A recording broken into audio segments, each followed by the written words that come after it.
PlayStation games coming to Xbox? The whole slate.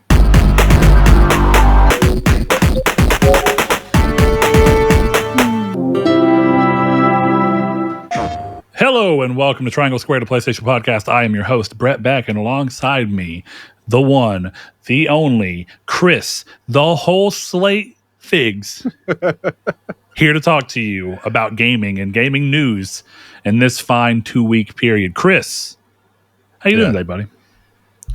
I'm okay. There was work woes from what I understand. Work was certainly a thing. And then I got to kind of be like, you're the KM. This isn't my, it's your dishwasher later.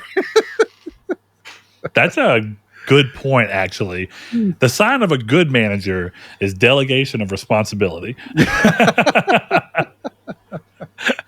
Yeah. And, I said to him, I'm like, I don't want this to be like a sign of what's to come. It's only today without a dishwasher.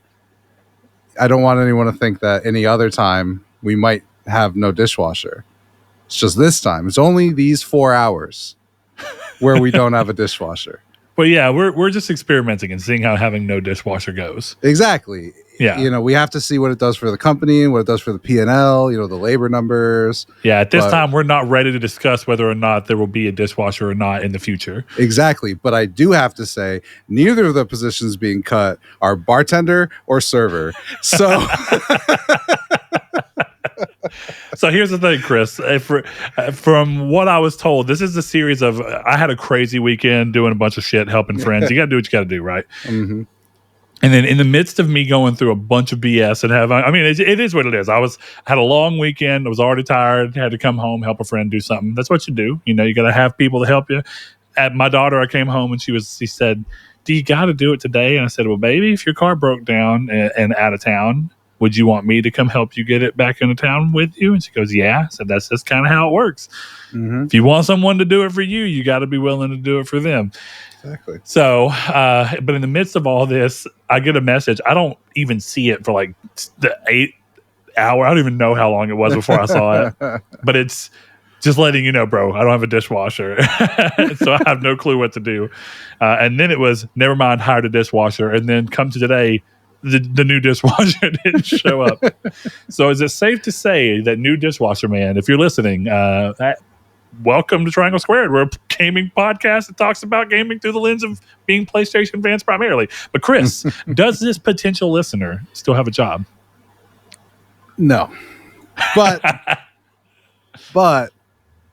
we'll see where it goes. Maybe one day, we'll put Helldivers on the dishwasher or whatever it is.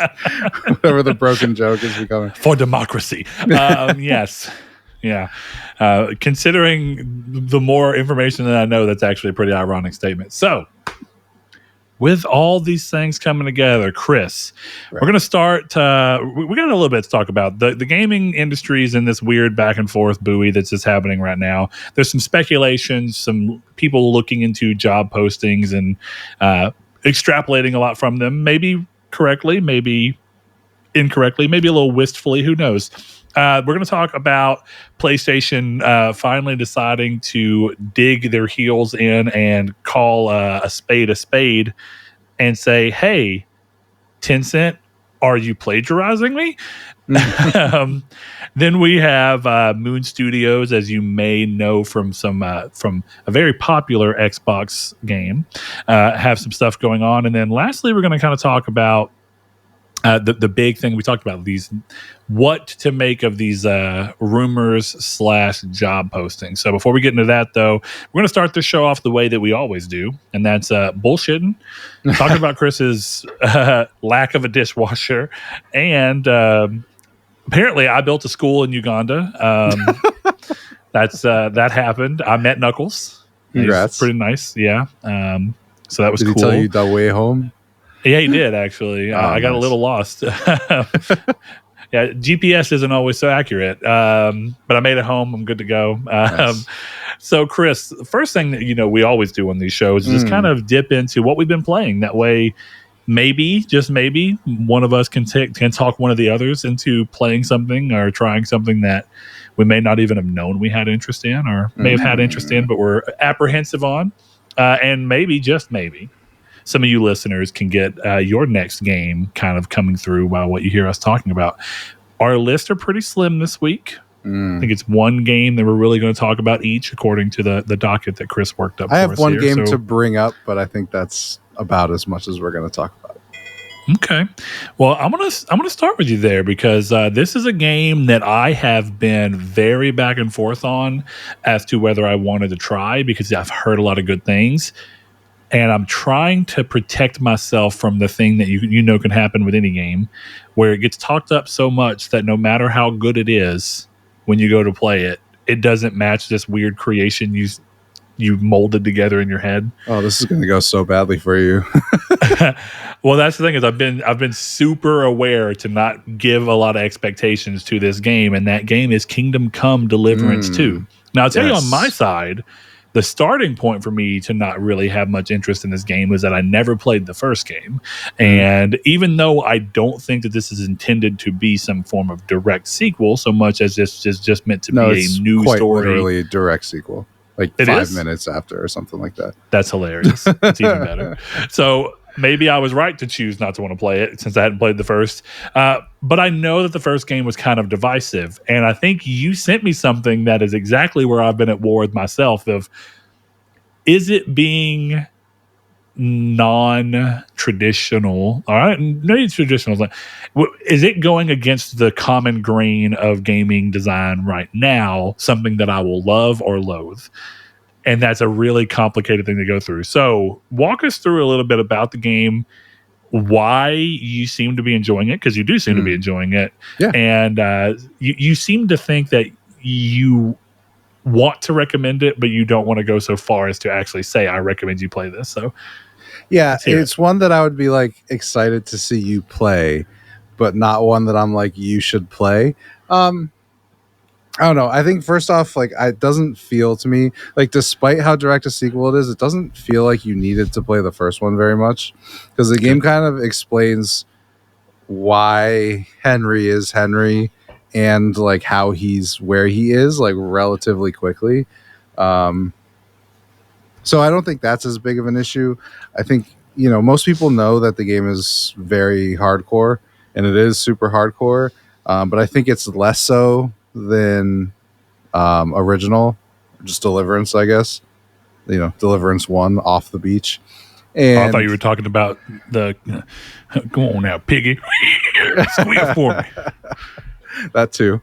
But yeah, in terms of the gameplay, like, I really like it. And like, I feel like it would appeal to you as someone who plays those horrendous survival crafting games and enjoys them, that you would get more out of it in that sense than me. But I still am just really vibing with it. Like, it's an open world RPG. Clearly I enjoy those. You don't say. The combat is fun. So to me, it's just going through the motions of, okay, we're doing this. The story's great. And the action is fun. Like, it's hard, and I'm kind of making it harder on myself because I'm at least allowing myself to think that the platinum is possible. And to do that, there's a game-long trophy where you can't kill an animal or eat meat. Which the eating part hasn't been that bad, because you can still eat what is clearly meat out of like people's soups or whatever. Because people will just be like, cooking soup, and you can steal soup, or you can cook your own soup, that kind of stuff. And you can go to inns and eat. So that's actually been more difficult when you travel the world, because it's like, okay, well, I can't fight these wolves with a sword. I can kick them to death, but I cannot sword them to death. And I guess the caveat is, in the game's logic, I've knocked the wolf out and I haven't killed it yet. But when I knock it out, fair. I can. But here's the thing: when I knock it out, I can immediately butcher the wolf and take no repercussions for it in terms of the trophy.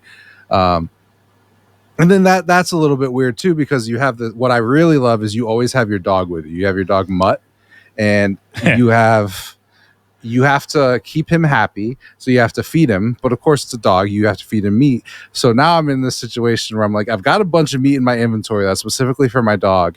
But if I am trying to eat and I just like randomly click a bunch, I might eat some of that meat. So it's a very weird, like up and down, like, okay, I gotta beat the meat issue right now.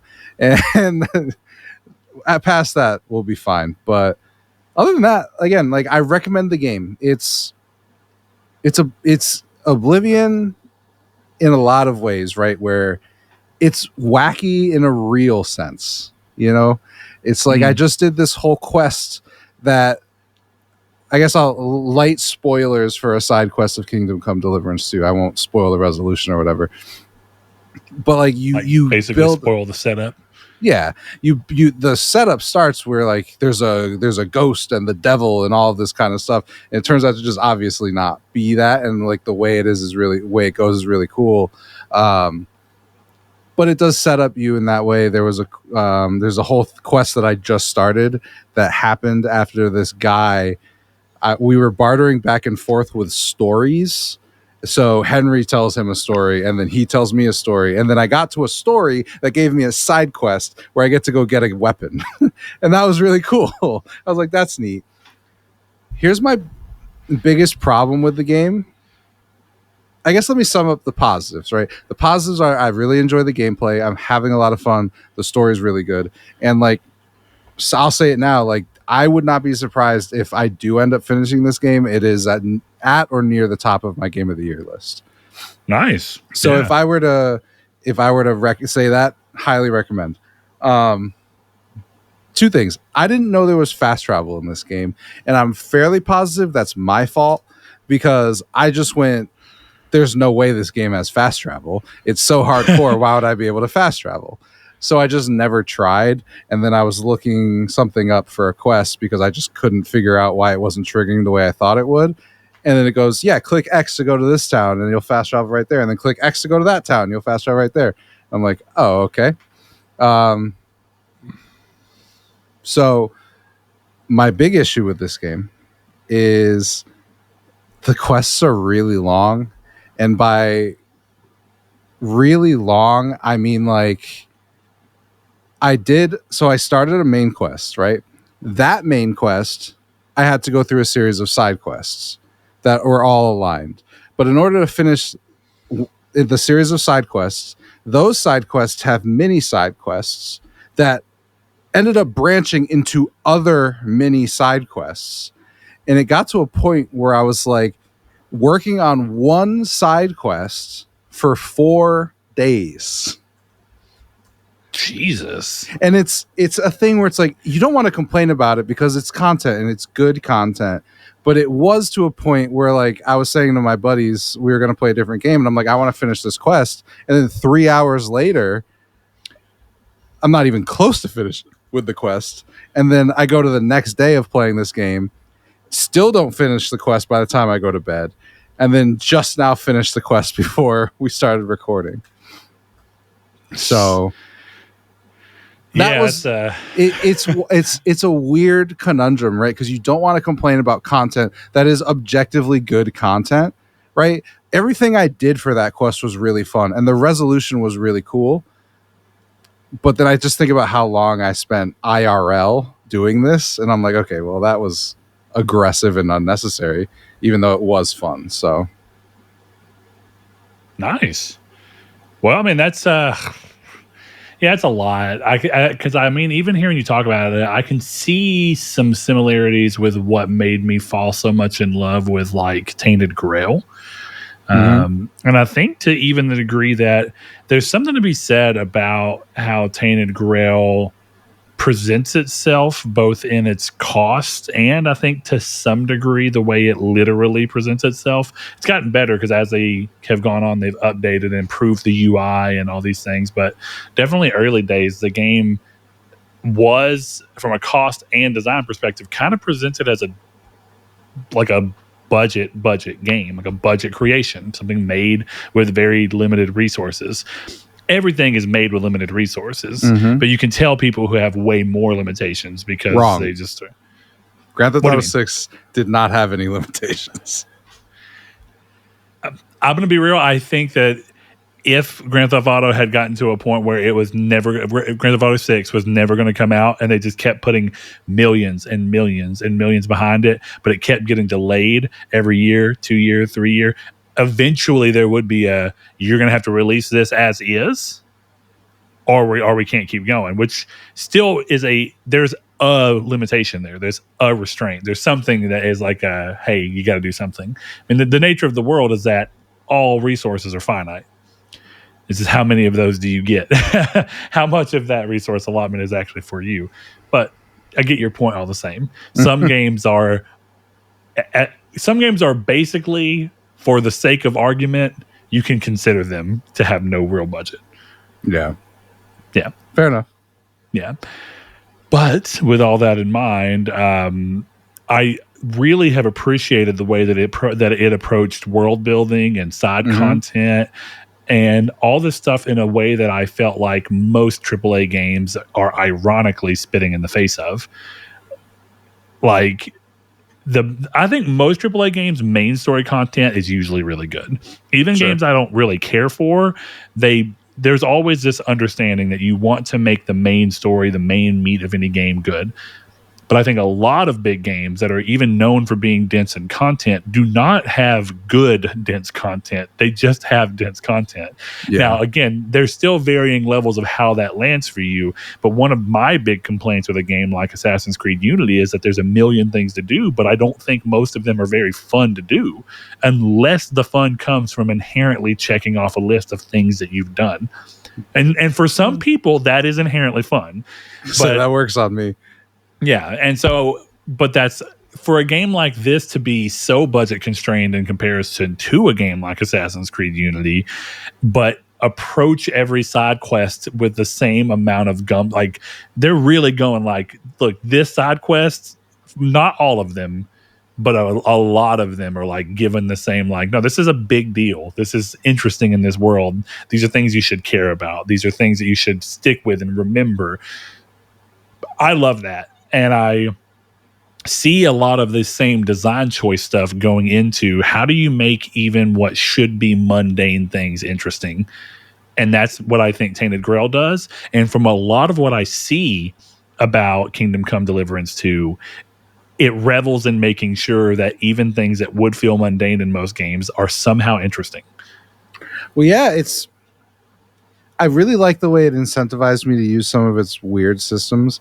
Not weird, it's normal, but something I wouldn't inherently engage with, which is like picking herbs, right? That's actually a huge part of my build because like I like to play these games with like a charisma focus. And one of the perks I have is that if I have 30 plus herbs on me that aren't spoiled, I get a +3 charisma bonus. So I basically, the whole time I'm walking, will just be picking herbs. I'm like, oh, there's some eyebrae. I need that. You know, let me get that mint. You know what I mean? Like that's a lot of my playtime. So that's really awesome. I don't really like the, what's it called? Like the charisma check system when you're talking to people, because it does the intimidate, you know, friendly, kiss ass, religious, all this kind. There's different ways that you can have these conversations, but they're all still charismatic based. Yes, that's interesting. Let me not say 100% yes, but I'm pretty sure yes. But the weird thing about the system is that it's not just about the number, right? So, like, for example, if I was maxed out in my religion stat or whatever it is, like my knowledge, and I talked to you, an atheist, I could have 15 charisma and 1 in fuck God, but the 1 in fuck God would succeed and the 15 in religion would not, which is fine, right? That's like awesome. It is, sure. Yeah. That's a cool system in concept. In reality, I don't know these fucking people. Well, let me ask you this, because it's like let's take a step back. Do you think? I guess the issue is going to come when the game does this, and I guess do you feel like this is encouraging you to talk to people even when you don't have a quest reason to talk to them? And can you do that? Because if you can, and you can learn things about these people, so that later, if you do interact with them within a quest and you have an option come up, that you can push an option, knowing more about how you view their thing. Conceptually, again, conceptual is a big thing. Conceptually, I love the idea of being able to say, I've talked to this dude. From what I've gathered from talking to him, I wouldn't think that he would be, like, just for the sake of argument, he doesn't seem like someone who would be in favor of the big government. He seems like he's someone who would be this. So instead, I'm going to choose to go some talking points that are going to go over easier with him because he likes resistance. And you're doing a quest for Sir Timothy McVeigh. Per se. Yeah. So that kind of stuff I love if it's actually encouraging you, because this is even true to some degree in Tainted Grail, even though I think Tainted Grail does a good job. I don't think most games, and the question is whether they should even, but I don't think most open world games that want to make you feel like these worlds are really lived in ever really do much to incentivize you to just talk to people for the sake of talking to them. And I know what I'm saying is not for the sake. There's still a goal in mind, which is that I may learn something that I could use later in my life, but it feels like it's approximating real life social scenarios in a way that most games don't. And that might be because most of the time that's just not that fun. That might truly be the reason. But I do like the thought of a game being like, we want to try and give you reason to believe that you should talk to people even when you don't see an immediate use, so that if they ever come up later, you've already learned something on them. And then if you choose not to talk to them and you don't know anything about them, you still have these charisma checks when you talk to them for these quest things, but you're not going to know which ones are the most likely to pass. And I like that, because one of the things that Bethesda started doing that I don't hate it, because it's not completely removed from the game entirely, but it is like we're letting you see what your chances are going to be to succeed in this. I think that takes away some of that role-playing element, where it's like you're talking to someone and it says this option is like chance of success 82%, this option chance of success 7%. In a way, I think it kind of stops you from role-playing, because you don't actually choose what you think is the thing your character would say. You can, but I think a lot of people are going to be strongly motivated to go, I really just want this to work, so I'm going to choose the thing I have the highest chance of success with. It's a little less interesting than being like, this is what I think, this is actually what I'd say. I think where I disagree with you is like, you're kind of talking about Fallout in a way there, right? Mm-hmm. And I think Fallout the thing does is, that, yes. I'm just what I know. And I think the thing is, like, if I'm going for an intimidation build in Fallout or whatever, I guess it's, an intelligence build in Fallout. Sure. Yeah. The goal of that is to click the intelligence options. I'm not going to click the dumb one because it's like, oh, well, I might prefer he says this. That's not how the games are built. Regardless of the fact, in this, the concept is good, but when I'm like, okay, I'm trying to think of a way to. When I go to like the quest I was just talking about, right? I had a charisma check before I had ever spoken to the guy. So in that scenario, there's no, I could have learned about him, because I don't know. Obviously, I didn't go talk to him before this happened, but my guess is that if I go there, he's going to aggro, because that's part of the quest. So it's not like I'm going to get an opportunity to learn who he is. Yeah. So when you do those charisma checks and I pick the one that I have the highest stat with and that one fails, it's like, okay, well then what's the goal here? You know what I mean?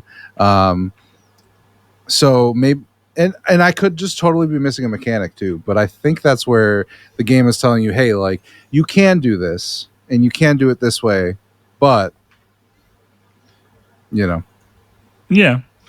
And I mean, I get that. But I'm just saying, and I'm not even saying that Bethesda's wrong for designing it the way they did. That's why I wanted to throw it out there. Yeah, I understand what they're going for, and that some people are actually going to want to lean into the build.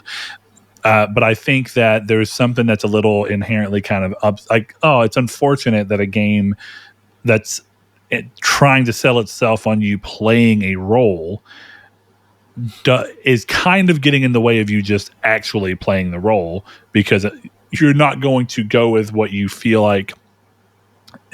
It's hard to describe, because it's almost like playing Dungeons and Dragons with the DM constantly telling you, by the way, if you do this, you have this chance, this chance, this chance, this chance. Because the whole point of Dungeons and Dragons is for you to consider the role that you're playing and be like, this is what my character's response to this is. And I think that Dungeons and Dragons can be played the other way, but it's more fun when you lean into the role playing. And I think the same is true for me, at the very least, in role playing games, when yes, technically the game can function that way. If anything, I'd argue that it'd be cool if that's something you could turn on and off. Like if Bethesda would say, hey, it's automatic, it's off on like automatically, but you can turn it on if you want to see what your chances are, because that's the way you enjoy playing, or even vice versa. Even if it's on and I can go turn it off, that'd be nice. Just because I think that goes towards what I like about role playing. One of the things I like so much about Tainted Peak is the entire time I'm playing, I really feel role playing like, and it's in a way that I haven't very much with new games. I got some of that feel with Oblivion, but I've played Oblivion. I knew I was going to get that. And I don't know how much of that is because the game does a good job of it versus it's nostalgia to a time period whenever I was less jaded about games to begin with.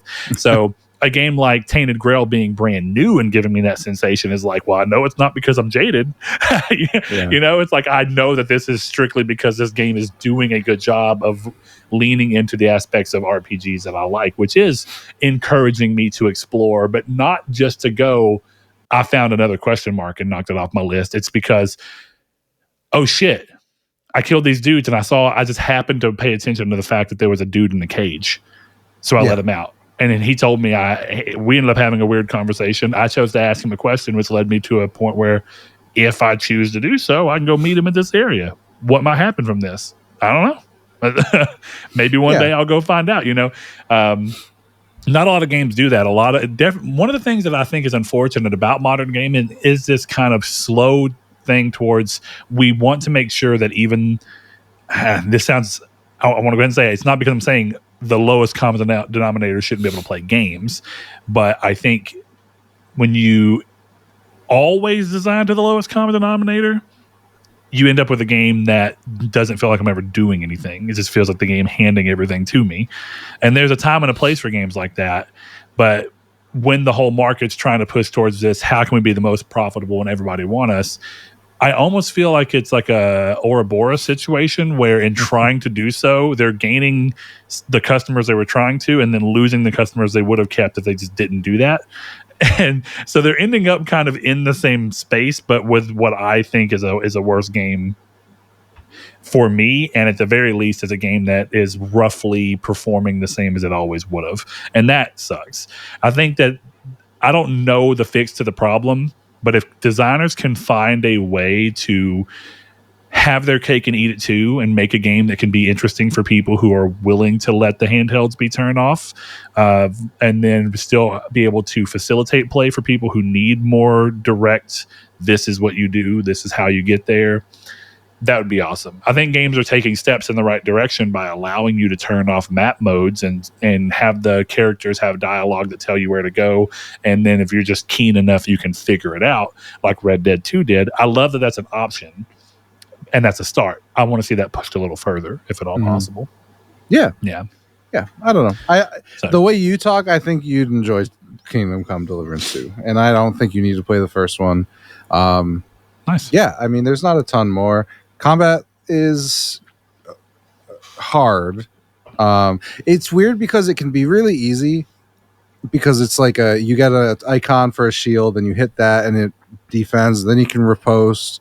And you can kind of go back and forth doing that. But if you miss it, you're getting stabbed and you're losing half your health. So yeah. Well, let me ask you this. I know I keep pointing to Tainted Grail, but it's interesting how much I actually think that these games are going to end up having. And I guess the first thing I say is, how much do you think Kingdom Come, Deliverance, and Tainted Grail kind of sit in a somewhat adjacent area to you mentally? Because you played enough of both, I feel like, at this point to be able to say how you view them in light of each other.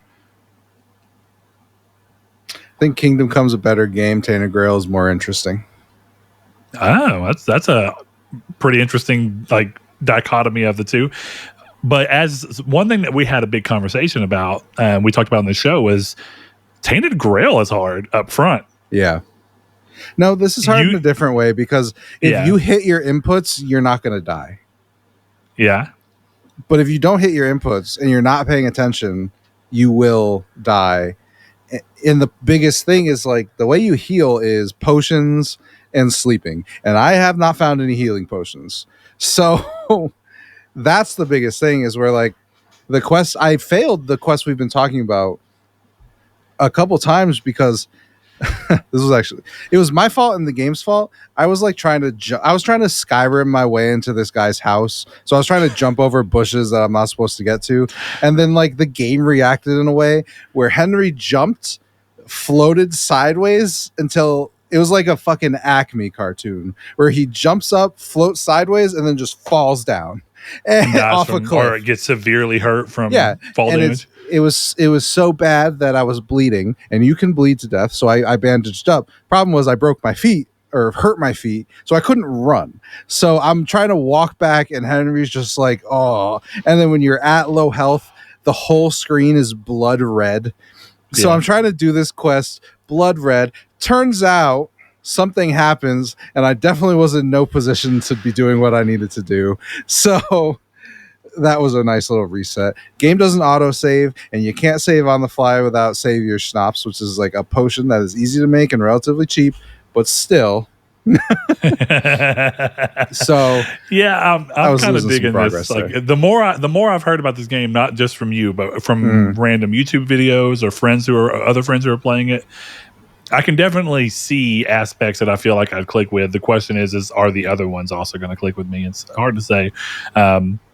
But I just to quickly go back there, I think Tainted Grail, I would argue Tainted Grail is hard, but if you are good, you can survive it. And I say that specifically for the fact that I was playing the game on normal difficulty, even when you were like, fuck this, I'm dropping difficulty. And I'll say, I don't blame you. I had the thought myself of, is this going to be like one of the first times I ever drop difficulty in a game? Because this is kind of like, I'm surviving, but it constantly feels like I'm on the ropes. Yeah.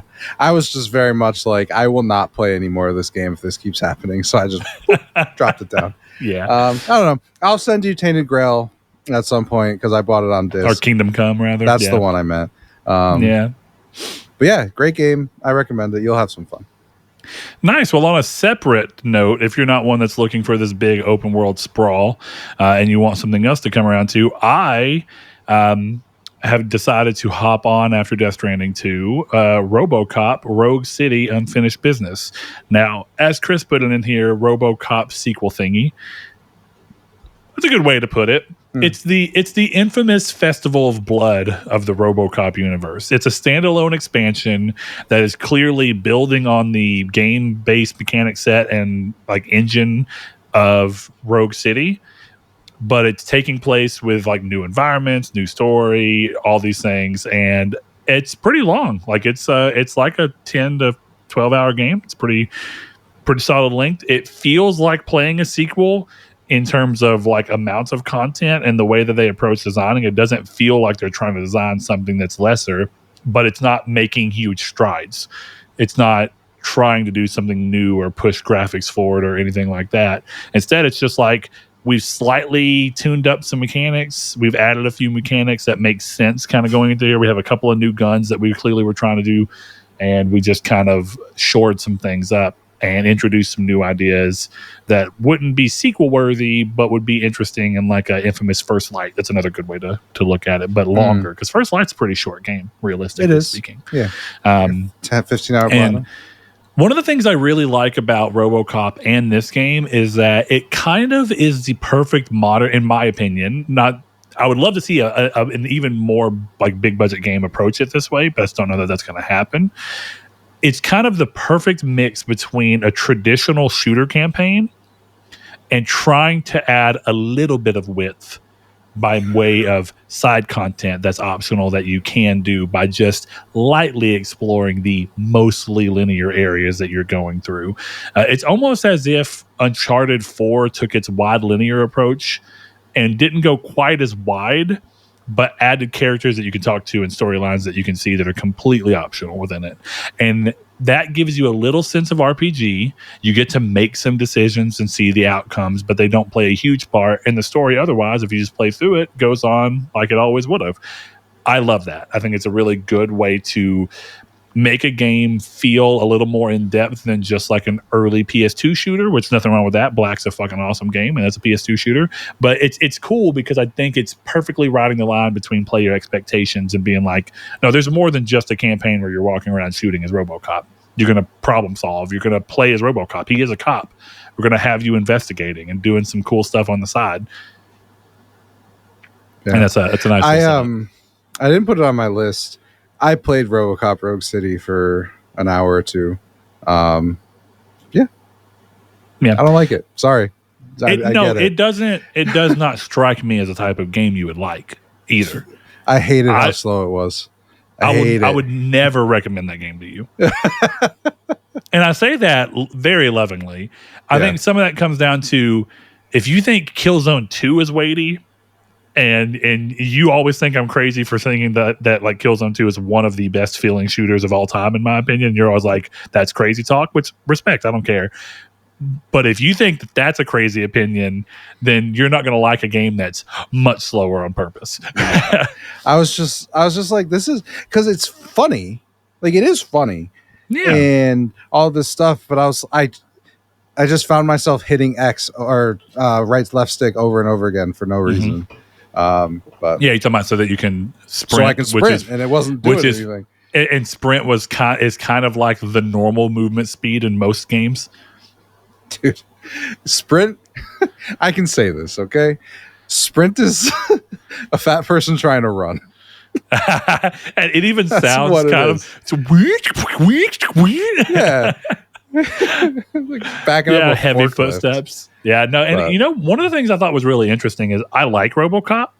I've never been a I love RoboCop person, and to some degree, I'm even going to say that I think Teon. I really like how they approach game design because they're also the people that did Resistance, Terminator Resistance, and I've never really been a massive Terminator fan. I like Terminator and I watch them, but it's a very passive.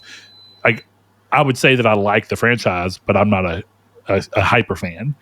So a RoboCop game doesn't immediately make me go, "Oh yes." But when they started showing it, I was like, yeah. But as soon as they started showing it, I was like, I dig this. This is cool. This actually looks pretty interesting. And it plays into things I like about games. And since I like RoboCop enough, the RoboCop flair of it all still works for me. And so the combination's good. But I think if you don't inherently like the type of game it's aiming to be, and you have no connection to RoboCop at all, I'm not saying there's not fun to be had. You may still be surprised, but I would not openly be like, try it.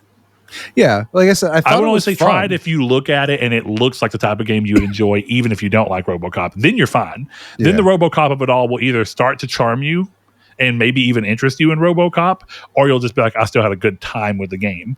But yeah, it's Chris. I've really learned something about you, and I'm really surprised. I've learned this over time, and I'm surprised that you're playing a game like Kingdom Come Deliverance because I think in many ways it's antithetical to you. But I'm also going to say all of us end up playing something that feels like a game that's not for us, but we end up liking it. That just happens too. Yeah. When I downloaded Snap, because I was like, clearly Chris wants me to see some of the mechanical stuff from this game. He's playing Magic. I'll try this out and see what this is. I've played enough Snap now that I told you, game one, I was like, this is exactly what I thought it was. I never need to play any more of this to know exactly. It's literally what I pictured from the first time I saw a screenshot of it. So I understand this game entirely. But I know why you like it. It is the exact type of ADHD trigger that you want and that you need. I told someone, I was like, it's a 12-card deck, which is again goes into I have a bigger argument about. I don't think that game is really a card game. It just uses cards as an intermediary for its ideas. But I was like, there's 12 cards. Deck building is quick and simple. You don't really have to consider enough things. You're considering a broad idea that you're putting 12 checks against. And that's pretty easy to do. And I don't mean that in the sense of that there's not meaningful deck building, but it's the process of deck building is quick thought. And yes, that's what you like. Playing a game is like 2 minutes. That's what you like. It's a constant small reward that just keeps going and keeps going and keeps going. And I can imagine that when you win, you probably feel a lot. I've won almost every game I've played, and I've not really cared that I've won that much, but I've been able to pay attention and go, I know why Chris cares when he wins in this, because it's like it's your form of ADHD versus mine. Mine is I'm thinking long term, and you're just over here like, yes, I got my 2 minutes of dopamine and I'm done. Now again, hit me one more time, baby. And I also think, Chris, it ties into your other thing. There's way too many forms of currency in this game. Yeah. So, like, I want to be abundantly clear. I wanted you to play Snap. I wanted you to play Snap strictly because there's a game mode that gives you pre-con decks that are closer to high end. Because that's where, like, I'm not saying you're wrong. I don't think I would consider Snap a TCG, but what you don't understand is like the extra mechanics that you haven't even come close to unlocking, which is why I was like, Brett, now play the game so you can at least see the higher level. And I would, and here's the thing. I know that they're trying to onboard people who don't already get it before they throw them into that. I get that. It's a pretty big bummer that you were like, you don't have to invest any time or money, but I have to, because I have to play through the entire opening season pass, which still I've played like 8 hours of the game, and I'm still not able to play this yet because I have to finish this before I can do the thing you want me to see. And the problem is I know I would already understand the mechanics you want me to see, and at least I could see them happening. I don't think that I would be like, huh? Because it doesn't take much for someone like I don't think you would understand the game. Yeah.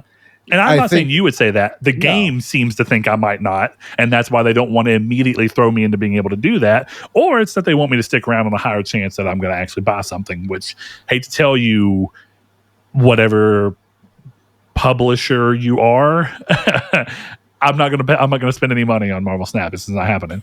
I wouldn't expect you to. I think like if you can get to that mode, like you have no concept of how I got to 2,187,000,000. You know what I mean? And like that's what I want to see. I have ideas, but I don't know the legitimate effect names. You know, that's yeah. So, in other words, you do not know how I got to 2 billion. You don't need to correct me. You don't know. We can just acknowledge effects. That. I know all sorts of things, you know. Wrong. Either way, whatever. But yes, to my point is I don't think a game that runs at the speed that Robocop runs at is the type of game I would expect you to like. Yeah, and it's cool that sometimes you like games like that anyway. That's a good thing. And it's cool that sometimes I like games that are kind of against the things that usually play into the way that I play games. I would have never thought, like if I'm being real, if someone described Anthem to me on paper, I don't think I would have liked it. Yeah. But I played Anthem and I love it. I can't make those two things make sense, but that's just, you know, sometimes you do things and you're like, I just do like this or I just don't, and I don't really have to go into depth as to describing why just to be able to tell you that I do or don't, you know? Yeah. And that's cool. I'm glad that you're liking a game like Kingdom Come because clearly you had enough interest in it. And I think what I've learned over time for everybody, and we're just kind of the windows for each other into this, is that sometimes I think your brain is actively seeking something that is different from what you're normally doing because it wants something fresh. And it kind of knows that this thing is different than what you're usually playing to the degree that it's so different that you almost would normally say you don't like it. But somehow your brain's like, Kingdom Come Deliverance 2 looking kind of fire though. Yeah, you know? Yeah. It's a lot of like, oh, this is on sale and I've wanted it. And it, you know, all these different factors to it. Sure. But definitely. I don't know. I fully understand why people like Robocop. It's not like an indictment on the game. Don't yell at me. It's just I was just very much just like, okay, this is definitely fun for people. just I was aren't surprised me. you downloaded it at all, and I knew from your lack of mentioning it anymore that you had fell off of it, and it's exactly what I expected. So that's cool. Yeah. I mean, it's kind of right where I expected it to be. The sad part is, like, I loved RoboCop, or not RoboCop, Terminator, and it's the same people. So I was like, oh, I'm gonna like that. I got the platinum in it. I didn't get the platinum in it twice. I didn't do that, but I got the platinum in it once and enjoyed it. And that was part of it. But for me, it's just if I'm playing a shooter. That these games are different. Yeah, like considerably different. Definitely. Yeah. If I'm playing a shooter and I can't run faster than I can in real life, I don't want to play it. It's just boring. But here's the other thing, Chris. You can shoot people in the dick in that game, and it counts as critical damage. That is true. And you can blow their arms off, and you can ricochet bullets. I'm going to be real. Ricocheting in this game, it's not as leaned on, but it feels like the curving in Wanted. And that, like, whenever you can pull it off, you're like, ooh, yeah. I don't know. Yeah, just very slow. But damn, I kind of want to play Wanted again. It's a banger. And since you still fucking have it, you might as well play it. But I do have the platinum, Chris. I got the platinum in Wanted. I mean, yeah, but I could play it again. It's Wanted. It's always possible. I've been thinking about playing Godfather 2 again, and I definitely don't need. I played it that 3 times. Yeah. Just quick, are you good with RoboCop? Because I want to mention a couple of games that I forgot to write down. Yeah, I'm good. Look, play RoboCop if that sounds even remotely interesting to you. Look it up. Secondarily, just find a developer, and they're increasingly rare. But I think the thing I like the most about RoboCop is it always reminds me, find a developer who is just doing really cool shit in the AA space and isn't trying to become the next AAA monster. I really kind of hope that Teon never goes crazy successful. I want them to be just as successful to continue making shit that's in line with what they find cool, because I align well with what they find cool, and I think they do a good job of doing it at the budget level they have. Expect some janky lip sync. Unreal actually has helped quite a bit with that because they're using Unreal 5. And it does have that lip sync technology that Oblivion used. So it's better than some games of, 5 years ago. But it's still kind of janky. And some of the animations for, characters and cutscenes are kind of janky. But, once you kind of just go, character models are usually the cutoff point to where it becomes obvious that something is budget. Then it becomes fine. Because this is true of Tainted Grail. Tainted Grail, if you don't see characters in that game, it actually doesn't look that budget. And then you see a character and you're like, oh, yeah, okay. And then you see a cutscene and you're like, this cutscene is not really directed. It's just happening. Yeah, and you're just like, but it's still cool. And I don't mind. That's kind of the thing that happens in RoboCop. It's like they didn't waste budget trying to have dynamic camera movements and hyper realistic lip movements where you can see the criminal's lip furl. They don't waste the time on that. They tell you the thing that you need to know. They give you the read that you need to be able to see. To make you go, maybe this is suspicious, and then they go on, and that's cool. I kind of wish that in a way more people would be like, no, this is the game I want to make, and if the only way I can go about making that is get someone to agree to make it for $1 million, and that I'm going to fucking figure a way out to do it, and that's awesome. Absolutely.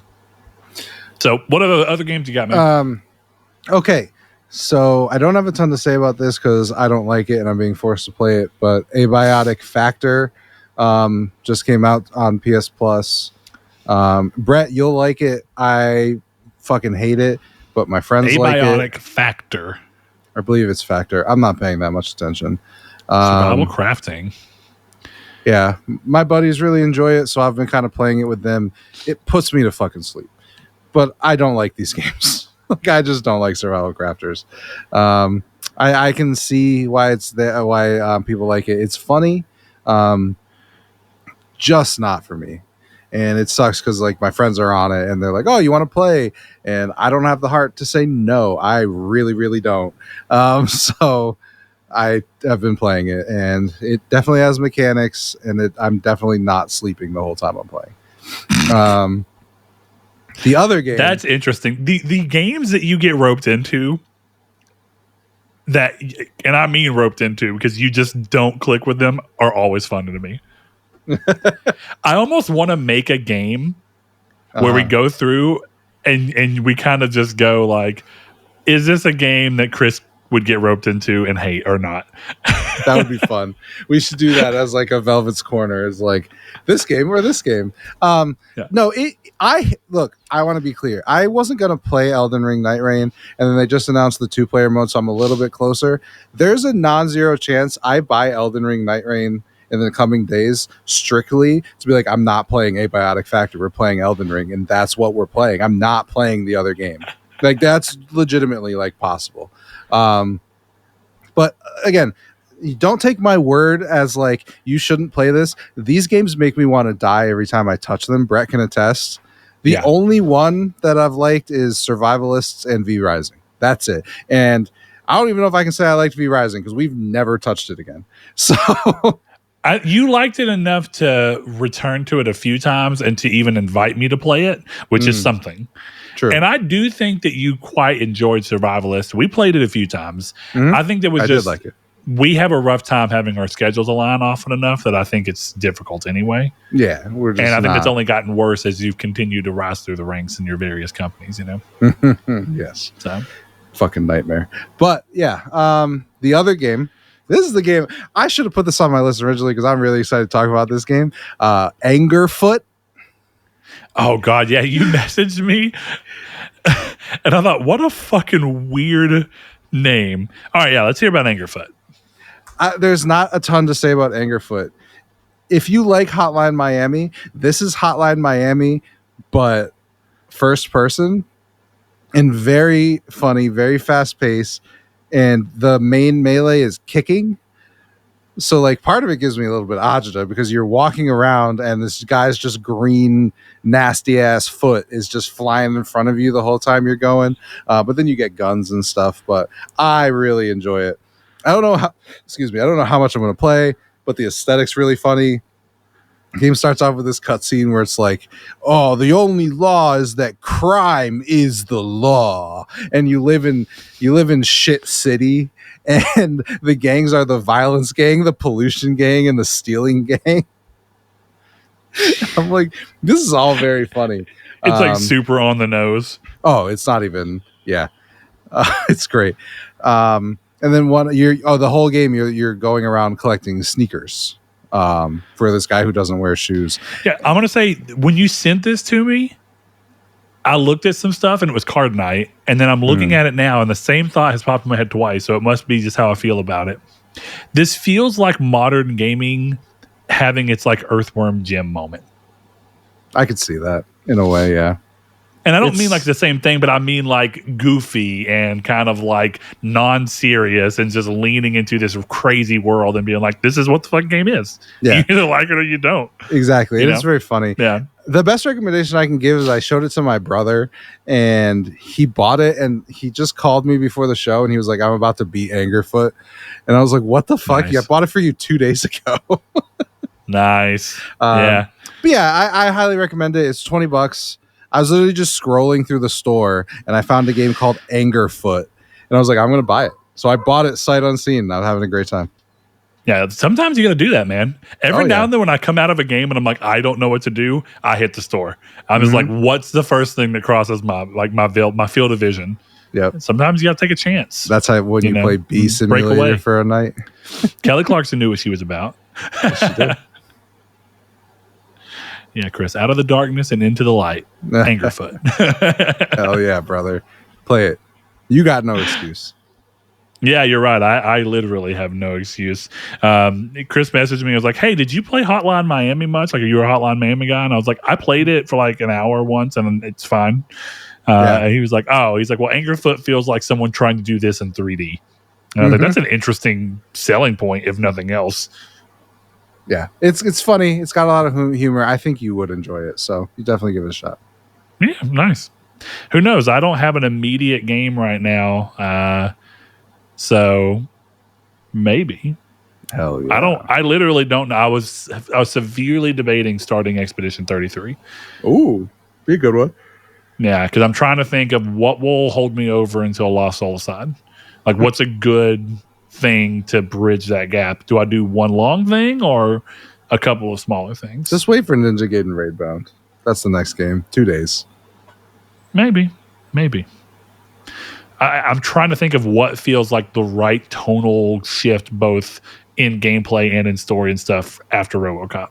It's like, what am I looking for here? I mean, Angerfoot is a crime game, and you were playing a cop, so yeah, you're right. So I can't go into it. Yeah. Oh man, that's good. Yeah, I mean, it's weird because this year has felt like there's a lot of games I've had interest in, but things keep happening. They keep moving around. Speaking of Lost Soul Aside, it was originally supposed to be like May, and then it got pushed to August, and I was really worried it was going to get pushed again. So I'm really glad that seems to not be the case, though I've also learned to not put too much hope there, because I wouldn't be surprised if tomorrow they go, guys, we need a little bit more time. We're delaying it until October. I hope that doesn't happen, but it's totally a possibility. So we'll look and see how things end up going. But Chris, do you have any other games you want to talk about, or are you ready to move over? Because we got a question that I think ask me a question, dude. Do you want the question before or after news? I don't care either way. We have one question for the show. I like my dessert first. You like your dessert first? Let's do it then. All right. Jehudi MD, longtime listener, longtime patron. He goes, I know that a Fallout 3 remaster release would pause Chris's life. Mm-hmm. And so, Chris, I'm gonna ask this to you and see what your other game other than Fallout is going to be. But as a starting point, what game would have the same effect on you, Brett? And that's an interesting question. And I've been ruminating on it all day since I've seen it, because it's kind of like it's a heavy, like, ooh, what do I want to put that much weight on? And for a long time, I think my answer would have been a Crash Bandicoot remake or a new Crash Bandicoot. And both of those things have now happened. So I remember being like, holy shit, when they announced the Insane Trilogy. And then when I got to play it at PS Plus and was like, this thing is like legit and it's fantastic, it was just like, I cannot wait for this to hit. And then Crash 4 is also incredible. So those being off my list, I started really going through and thinking. And all day I've been kind of adding games to a list of like, what are games that have like a huge impact on me that as soon as someone says something about, I'm like, we got to talk. We got, that's a good way to kind of gauge this out for you. And I think I've landed on what my answer is actually going to be. And it's only because of how unlikely it is to ever do. And I think in going to, he mentioned last week, we were talking about games. Jehudi asked us about the best games we played of the year so far. And I was unsure whether he meant that came out this year or just in general this year. He came back and said he just meant in general. What have we played this year that we thought was in top of our list? So in the spirit of going broad with what he's asking, I don't think he's asking for specifically a remake. He's just talking about a game, whatever it is that would come out and make me go, wait. But to Chris's Fallout 3 thing, it's easier for a remake or a remaster of a game that you love to do that to you, because you know that you love it and you know you'd put everything down for it. You can hope that you're going to do that with new games that you don't quite know yet, but it's different. Like Chris was really excited for Expedition 33, but I think, Chris, you'd have a much easier time saying that you'd put your life on pause if Fallout 3 Remastered came out than you would put your life on pause when Expedition 33 hits. So we're just being real. I think that that's a fair statement to make. Well, ironically, I put my life on pause when Expedition 33 hits. So you did, but I'm saying in a world where it was one or the other. You know what I mean? I mean, straight up, if Fallout 3 Remastered, I'm debating with myself, but I'm fairly positive if Fallout 3 Remastered came out and I was broke, I would sell my PS5 and buy an Xbox if it was exclusive. Like, that's the kind of pause of my life that would cause. That's heavy. That's heavy. Oh, yeah. So, is there a game now? I mean, there's definitely no games coming out that I can think of. And that's where I expanded into something that, even if it's not announced, that would just give you that moment. Like if they did announce it, you'd go, "Oh shit!" Well, do you want the real answer, or do you want the real answer that's boring, or do you want me to give you the second answer that's probably boring but less boring? How about both? Fallout 5 and Witcher 4, like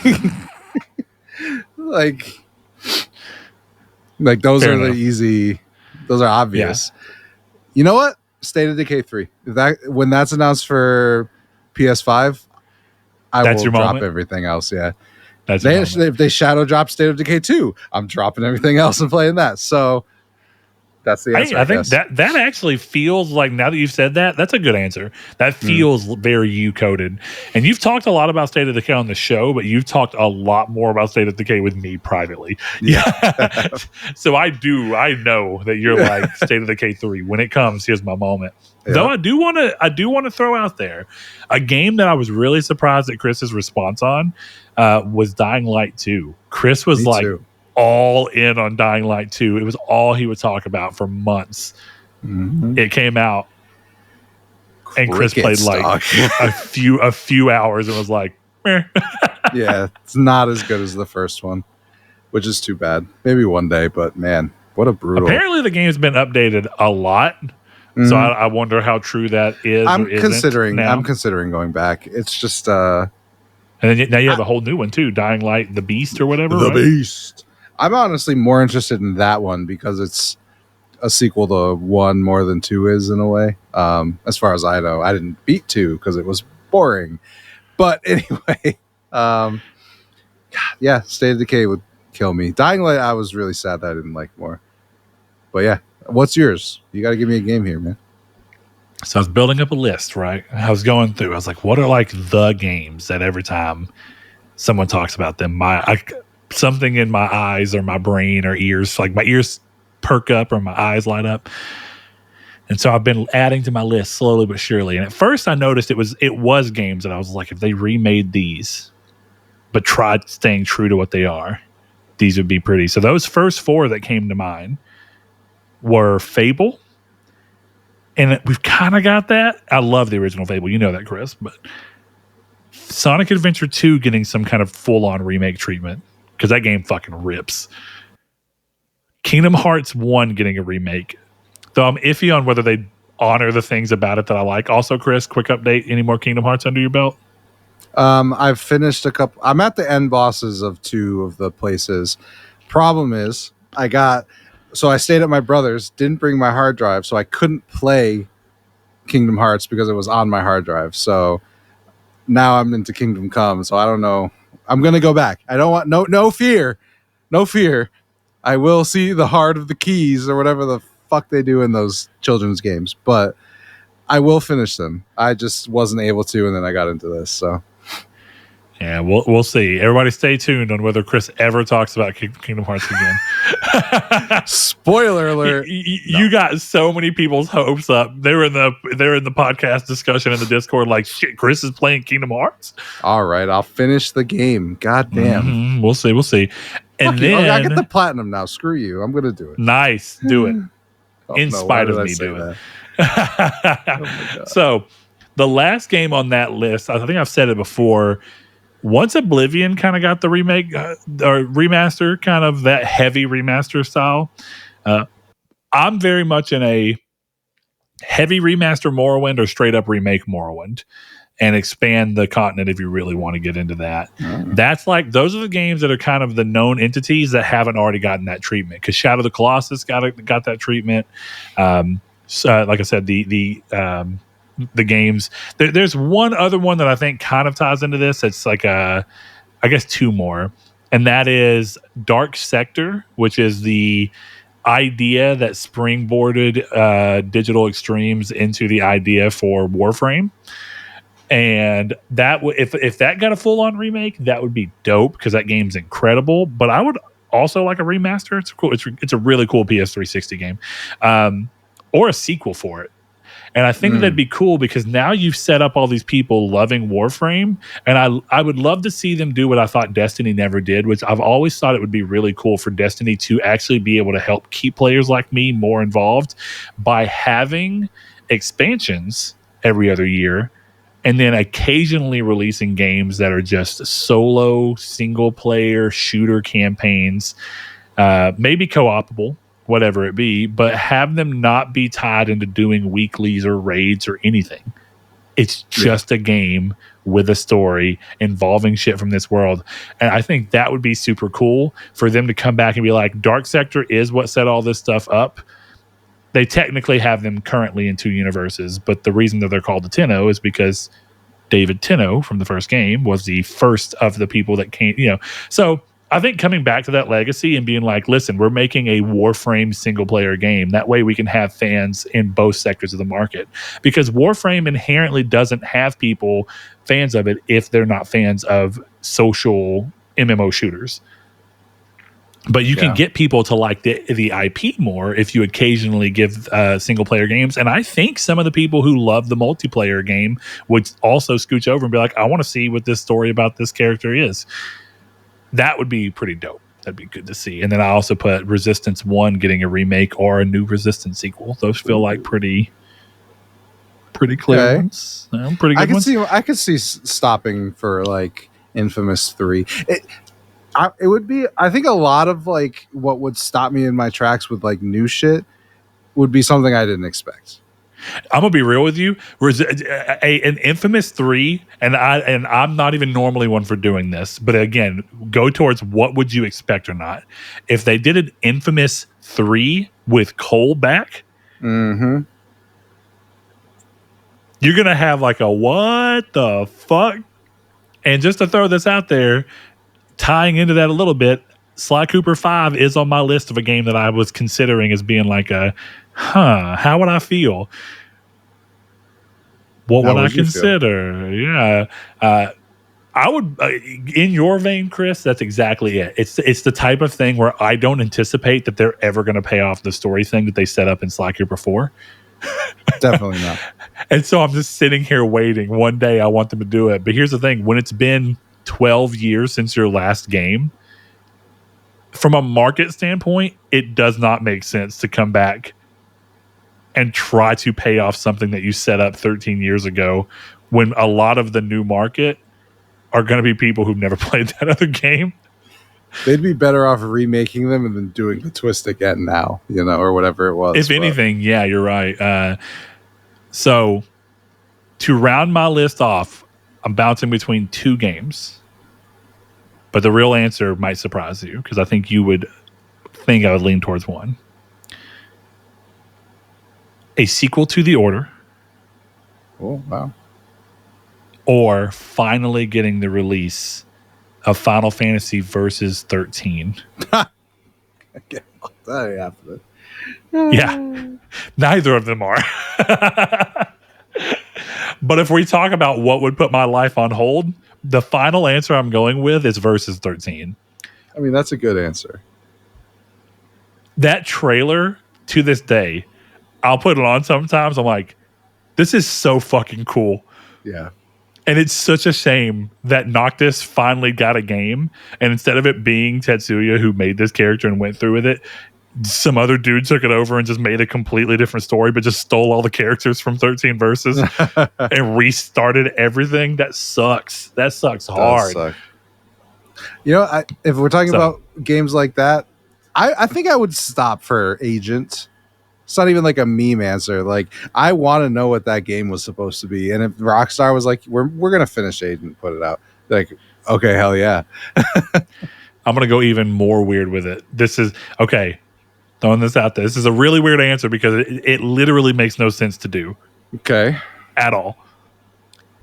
I want to see Bethesda go back and finish the Elder Scrolls Oblivion Travels for the PSP. Yeah, and I say this, Chris, because listen, you have a Vita right now, correct? I do. You can go, as long as your Vita's modded, you can go and download the files that people ended up digging up for this game. And there is a lot of this game. Complete is a strong word, but there are multiple completely playable sections of this game where they were building this idea out and playtesting it, and kind of most of it's the dungeon sides of it where you're in like a dungeon. And then there's a little bit of parts where you can like run around the Imperial City, and it's a separate game. And I would have loved to have seen what that would have looked like, and someone have that much ambition for a PSP game, because we never got a PSP game quite like that, and we almost did. And the only reason it got canceled, I want to say, had something to do with, towards that time, it was the PSP getting hacked so much, developers were scared that they wouldn't see a return on investment. And so they just kind of were like, we're going to shift all of our focus towards Skyrim. But Gotcha. how cool, you know? It's cool that someone you can download the files and play it as is, and it's kind of cool just to see a handheld, slightly pared back version of Oblivion gameplay, That's but on pretty a sick. little 2004 handheld, you know? I'll raise you BioShock Vita. Yeah. Dude, a BioShock Vita release now would be wild. Yeah, I can't believe they announced that. Never gonna happen. But what if they were like, guys, we're announcing today that in 6 months we're gonna be shutting down the Vita stores where you can't buy games from it anymore. But shadow dropping today, BioShock Vita as a send off. That would be insane. What a wild world that would be. What if the Judas launched the next Judas trailer, it comes up, and then right at the end the camera starts pulling up and then pulling up and then pulling up and then pulling out, and then it shows Rapture. Someone's playing on the PS Vita. Hold on. This is what happens. They show that, and then Judas comes up, and they slash it out, and it says BioShock Vita, and then they slash out Vita, and then they give it a new subname, and it's like, gotcha, bitch! It's been a new BioShock all along. Dude, imagine if they announced the PS5, whatever PS handheld they're rumored to be making, by doing the exact trailer we're talking about, except it's BioShock Vita again. Live Again. That's actually not a terrible name. BioShock Live Again is a pretty sick one, and you play as the corpse of Andrew Ryan. Yeah, no, that would be what would also be ironic is if somehow Sony convinces Ken Levine to come out and say hey, Sony's got a new PlayStation handheld that they announced, and to celebrate it, we're gonna announce a new BioShock game exclusively for PlayStation.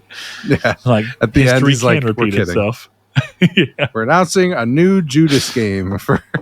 Goddamn. You know what? Just because it crossed my mind, it's not replacing my answer, but I want to see another full-on Twisted Metal game, kind of like the one they did for PS3, where it is like a real full release. That game fucking rips, dude. Like, I don't know how much of that game you ever played, Chris, but if you ever next time that you manage to, we end up being in the same area together, I'll fucking plug the PlayStation in and we'll play it, and I think you'll be surprised at how fucking fun that game is. I'll do that. Oh, yeah. It's the chaos. All right, man. Let's get to moving into some of these news. As we do, remember that you can go and follow us on all the random places. But really, I'm going to be honest with you. Just go to Discord. That's where we are. Yeah, true. Linked in the description below. All right. So moving into our first piece of news is something kind of happened about a week ago, but I think it's worth having a quick chat about. And I think it's ultimately for what a lot of us say. Maybe it's not for the best interest of the industry necessarily, though it depends on who you're talking about in that regard.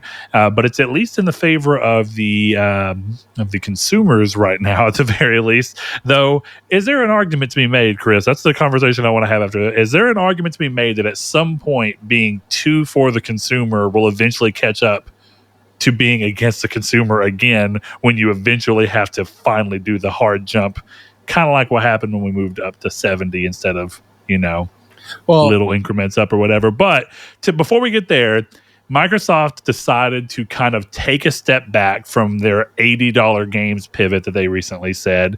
And one of those games was The Outer Worlds 2. But The Outer Worlds 2, as well as other games from them, have all been pulled back. And Obsidian took to The Outer Worlds Twitter to say that the game would now be 70 moving forward. And that's a good thing.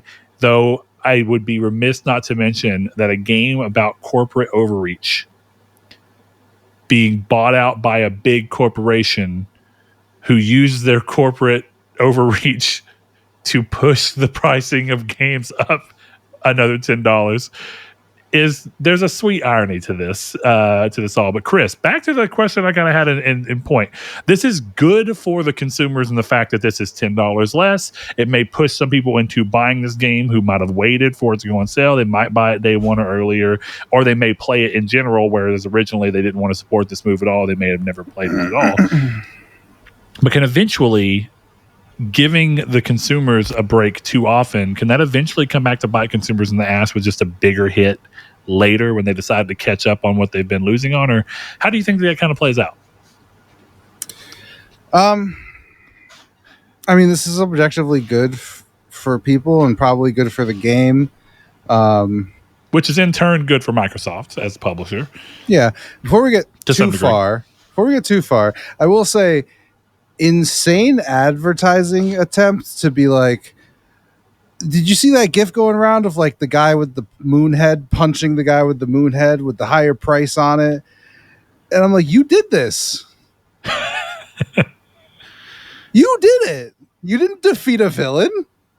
This was you're suffering from the consequences of your own actions. I don't understand the snarky, it works for the game to some degree, but this feels like that episode of The Office where Dwight is showing how to fight off an intruder, but himself is the only worthy adversary that he can find. So he's like, he goes for the throat, but you block it with your arm. Exactly. I don't know. I'm of two minds about this because, like, I made the argument before that sometimes being too consumer friendly causes issues with your consumer base. And I think Marvel Snap is like a fantastic fucking example because, and I think you can attest, I don't know how many mobile games you play, but you play mobile games. Marvel Snap is a mobile game, correct? Yes.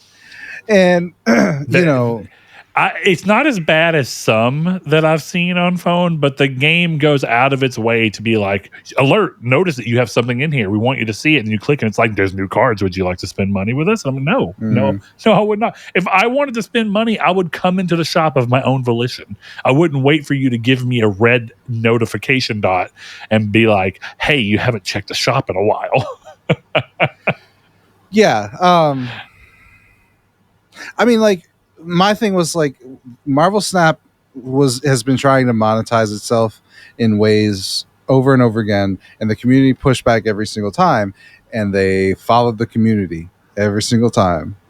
And there was one point where they were giving compensation for like accidents and stuff like this, and it got to the point where there was an update, then people couldn't play for 20 minutes. It was like, what compensation are we getting?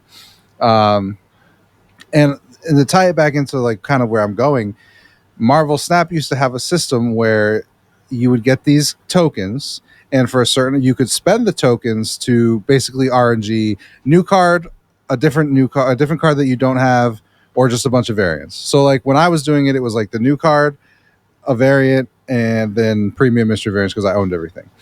People didn't like the system because it didn't feel fair and it made card acquisition harder. And guess what they did? They made a system that on its face everyone thought would make card acquisition better, but instead has turned into worse card acquisition. Because what they've done is they've introduced snap packs. And what snap packs do is they're in separate sections, so you can get a bunch of Series 3 from other seasons, Series 4 from other seasons. You can get the new cards. You can buy the new cards straight out, right? So on its face, it looks like a better value.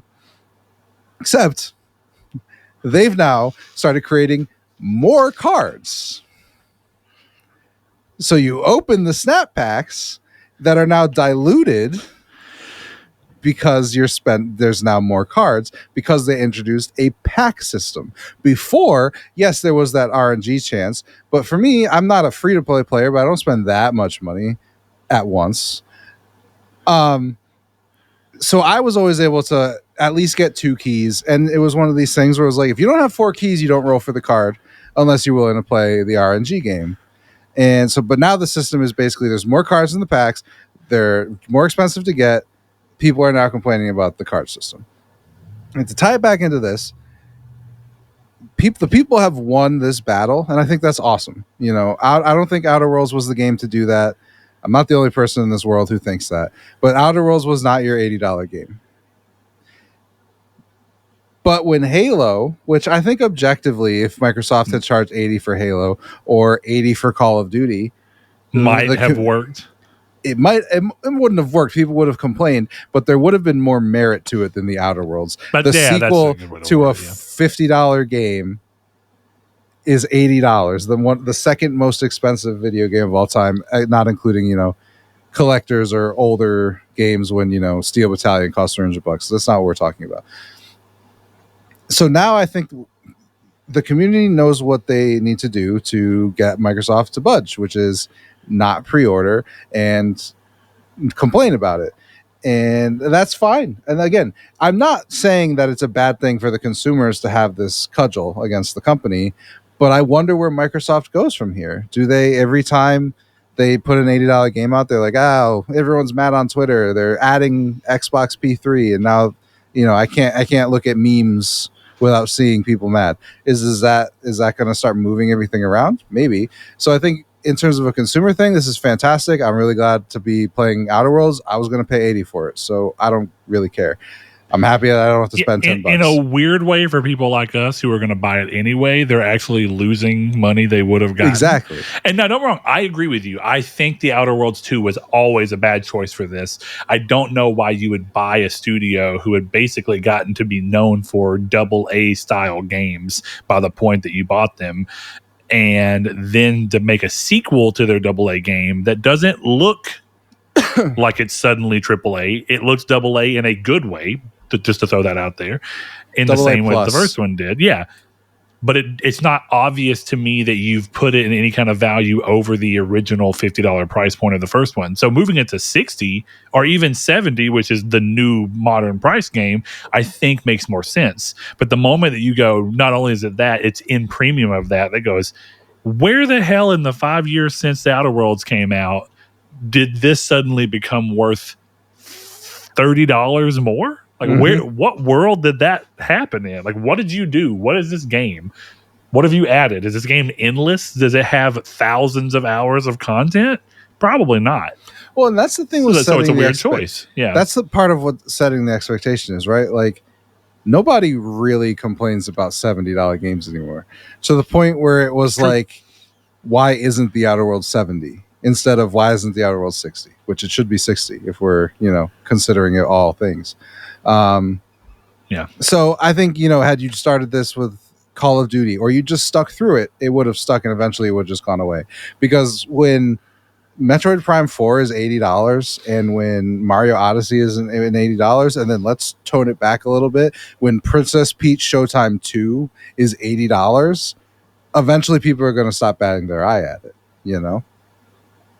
Yeah. No, I mean, that's in a weird way, I guess what I'm saying is that, like, I don't think the companies are even really doing so much as it feels like a weird way. Some people are like, but games, and I mean, don't get me wrong, the argument made sense. Games have been $60 for like 15 years at the point that they decided to suddenly change the price.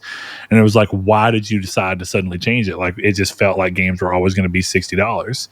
And it's like, well, yeah, but in a weird way, they did a disservice by not doing that move earlier, because I think, in all honesty, if it wouldn't have been for people being scared that consoles were going to disappear due to mobile gaming when PS4 first came out, and it wasn't obvious that PS4 was going to be a successful generation until day one revealed that, well, early interest is strong enough that they're selling out of PlayStations and Xboxes. Therefore, maybe there's something to this gen. I think what ended up happening is that they were too scared to raise the price of games because they were thought that might be the straw that breaks the camel's back and really does cement everyone moving to mobile gaming. And so they got scared and they didn't do it. But I think if they would have moved to 70 with the PlayStation 4, they probably could have moved to 80 for the PlayStation 5 games, and it would have contextually felt like, okay, the value of $1 has changed a ton. In some ways, 80 is the new 70 in terms of how far you stretch that same dollar. And therefore it seems okay. But when you suddenly in one generation go 70 and everybody goes, and then you go 80 and it's like, hold the fuck up. What's happening? And the thing is that realistically games should probably be 80. But when you've made the contextual thing here, when you finally decide to move up, the reaction is equally as, it's like the reaction was so delayed that it has much more impact coming in. People are like, why the fuck are games $80? And I'm not saying that they're wrong to ask the question, why are games $80? But I think the answer is because they just chose not to They chose not to move up slowly but surely. In a way, I almost think they should have skipped 70 altogether and just said, look, guys, PS5, we put this off when we should have went up. Games are $80. Just take it. I don't know how that would have been, but in a way, I would have preferred that over what they chose to do, because it feels weird having the price of games go up twice in the same generation.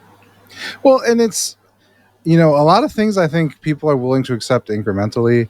Like if we'd gone from 50 to 55 to 60 to 65 to now we could be at 70. Also, and that had happened incrementally. It's, I'm tangenting a little bit, but like, well, that was what it was. Just so I want to say that before I lose that. I don't know if you remember, PlayStation 2 games were $50. Mm-hmm. Yeah, I know. At MSRP. And then whenever PS360 came out, those games were $60 for the new. And it was like, look, these games are doing a lot more. They take more money to make. They take a little longer to make because they're pushing the thing. Therefore, there's an increase. And then they stopped doing that. So, yeah, you're right. They maybe should have kept with it. If they, the PS4, if it's, 70 and then now you're at 80, it's like kind of incremental. It's like when my bowling league, we needed to raise our dues. And a bunch of us wanted to go to $30 because we were going to have to bake it in anyway. So you might as well start it now. And then there's more prize money. And instead we went to 26 because people were more comfortable going in increments than that large increase. It's the same thing here. Yeah. And 26, let me tell you how much that pisses me off that I can't go to a fucking ATM. I have to go to the ATM and then spend money so that I can get $1 back because we couldn't just go to a round number. Insane. It's a handicap league, dude. The better teams are not at an advantage. It's fucking retarded. Oh, sorry, I can't use that word on the internet. It's fucking stupid. Yeah, we came in first place, second place, whatever. Yeah, fuck you guys. Be better. I don't know. It's interesting, and it's been interesting to see the thing because I do think in a way it's good PR. And I'm gonna be more honest. I don't think this happens if the response to them laying off over 9,000 people hadn't been so strong. I honestly feel this was like our PR move to be like, what's a good way to quickly shift public opinion back toward us, or at least not make it worse? Hey, that move to 80 that we were talking about doing with these games, don't do them later with different games. That's what it feels like. And the thing is that I'm not saying it 100% is, but when you have this so close to each other, it's hard not to envision that the optics are connected to each other. Exactly.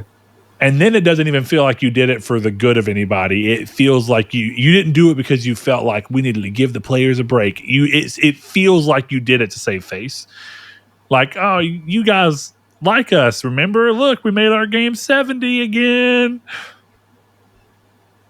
Yay! Let's make a GIF punching ourselves in the face, idiots. Yeah. I don't know. In a way, I'm glad that they're still getting to make a game about corporate overreach, even though they're owned by basically the biggest corporation ever. Ever. It's it's kind of like the biggest corporation has to let them make a game about corporate overreach, because otherwise people will be like 1984 called. All right, so the next piece of news we have up here, I guess first and foremost, let us know where you're at on the pricing thing, because one of the things that I'll go ahead and say is Chris and I have been talking a little bit about money this week, separate from each other, just doing some stuff, and it would be hard for me to pretend that I don't make good money.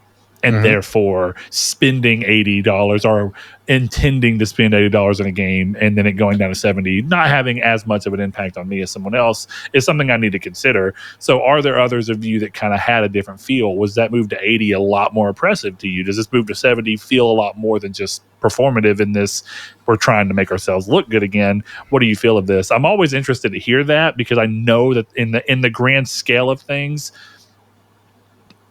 this $10 jump matters a lot more to someone with less money to extend past when they're going, well, hey, I had to pay bills. I only have so much money for entertainment, and I would like to buy this.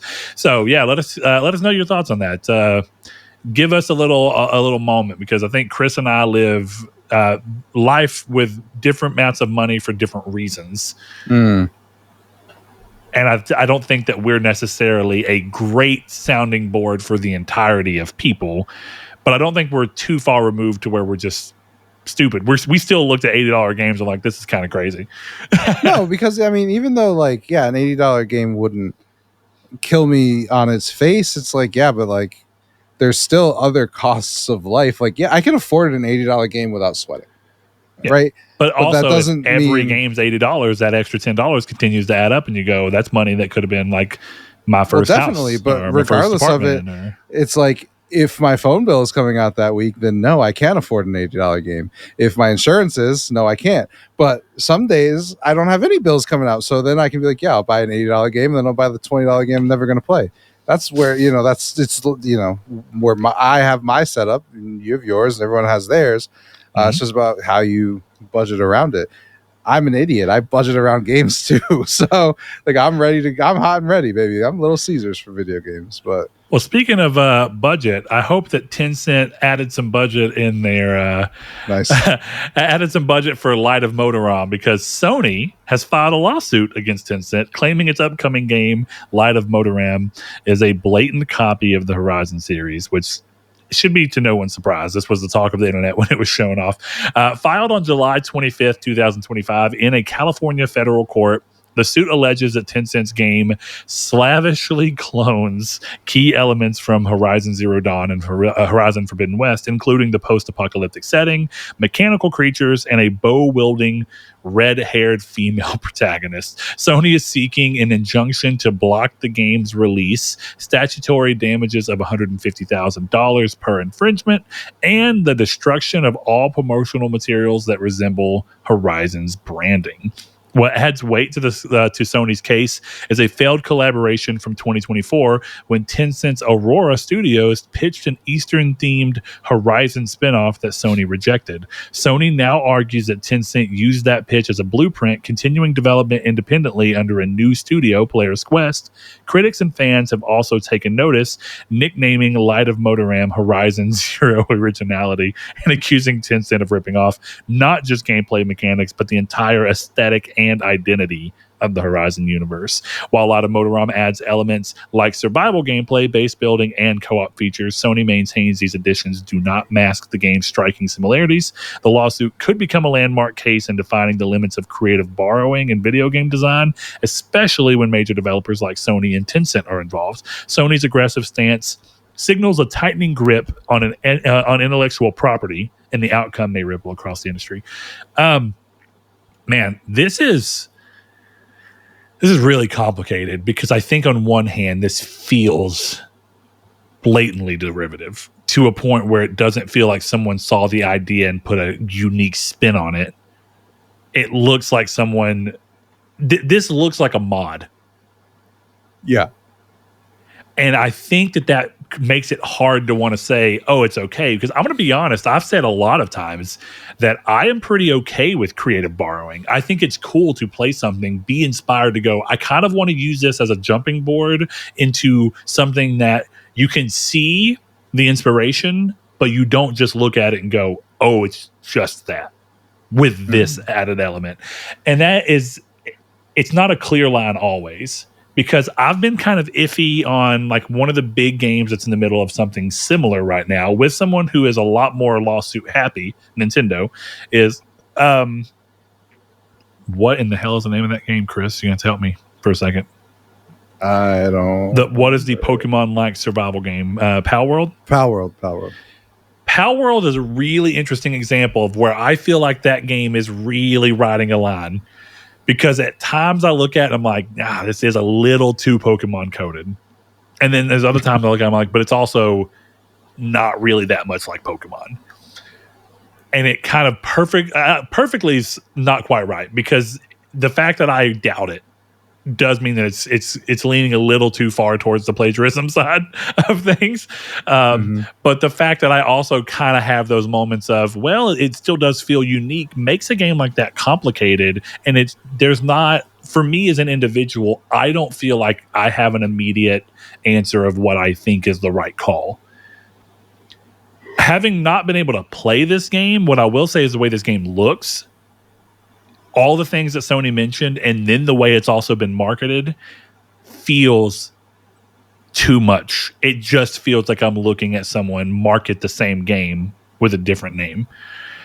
And to that end, I think this is a really difficult thing to look at and go, no, this should be allowed and this should be okay, and that there shouldn't be some kind of slap on the wrist for this happening. Now, that doesn't mean that I hope this game goes away. What I hope this does mean is that the people who are working on this kind of go back and go, if our game was ever going to be good to begin with, it was going to be good off of its mechanics. And if the mechanics are fun, then us having to rethink the way we present the world it's going to add time and it's going to add money, but it shouldn't mean that this game can't exist. Mm-hmm. And I think that that's going to have to be the right call here. But I am going to say that I'm going to wait and see what the court system finds, because there have been times where I disagree with court outcomes. I think one of my favorite go-to things is I know people love him, but I kind of think Tom Petty's a little bitch. I'm just going to throw it out there.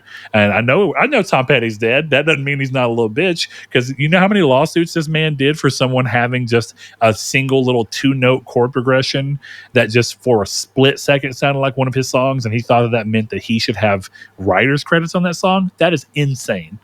He's done it multiple times, and he's won multiple times.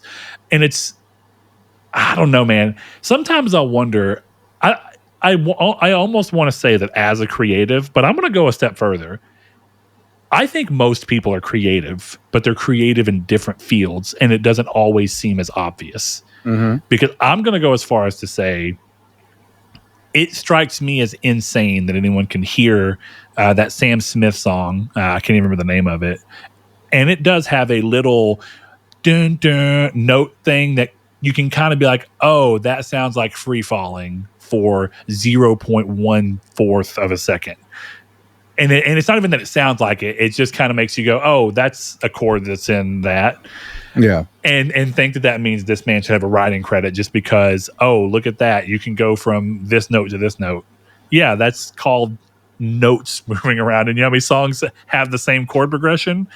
That's not the thing that makes a song a song. It's how you use the chord progression to shake it up that makes a song a song. Ed Sheeran had a run-in with Tom Petty as well. So there's a lot of people. And I guess I'm glad that Sony doesn't have a long history of doing this. And so I think Sony wouldn't have done this if they didn't really feel like they had a case on this. It probably does help that Horizon's also trying to be like this big push of a series that they make sure gets some foothold outside of this decade. It's a part of it. Mm-hmm. But I feel like this is the right call. You have anything you want to add to that, Chris? No, not really. You kind of crushed it. Thanks, bro. Of course. You're a for a man second. Of beautiful words. Thanks. For a second, I'm really curious if you kind of feel the same with me on this side of, I think everybody's creative. I think that some people's creative outlets are so different that they don't think of themselves as creative, because people seem to want to loop creativeness into like the arts. And I don't think that the arts in the traditional way of like, oh, well, these people make movies or music or, you know, video games or paintings or whatever. I don't think that's the same thing. I think you can be creative without things that are as obviously expressible as traditional arts. Well, it's like nobody would call like a Michelin star chef a creative, but when you look at that plate, like it's artwork. And that's exactly, and that's a really good example. And then I think you continue to go, I think that there are people who are creative in the way that they view problem solving, and they come up with a way to solve a problem that no one else would have ever thought. And it is like, no, that is creativity. Mm-hmm. And like, that's necessary.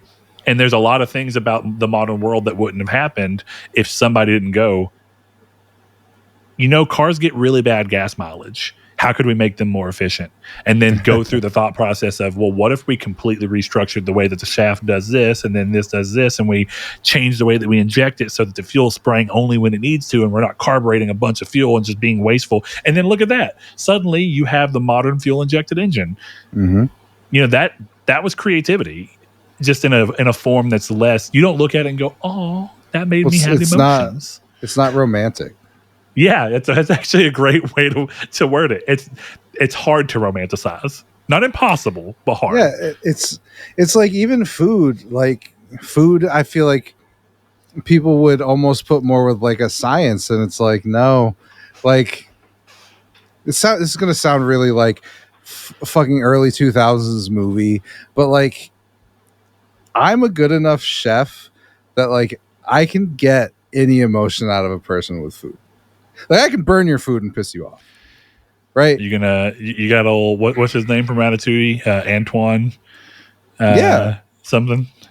yeah, but like it's like, you know, I learned how to make yellow rice, like I tried like my grandmother, you know, stuff like that, or you know, the easiest first date for me is to cook for a woman, and that's sorry, it works every single time, because you just know how to cook, you know how to make people feel, and you know they look at a plate and it looks good, or you know how to pair the right wine with the right steak, with the right cut, with the right mashed potatoes.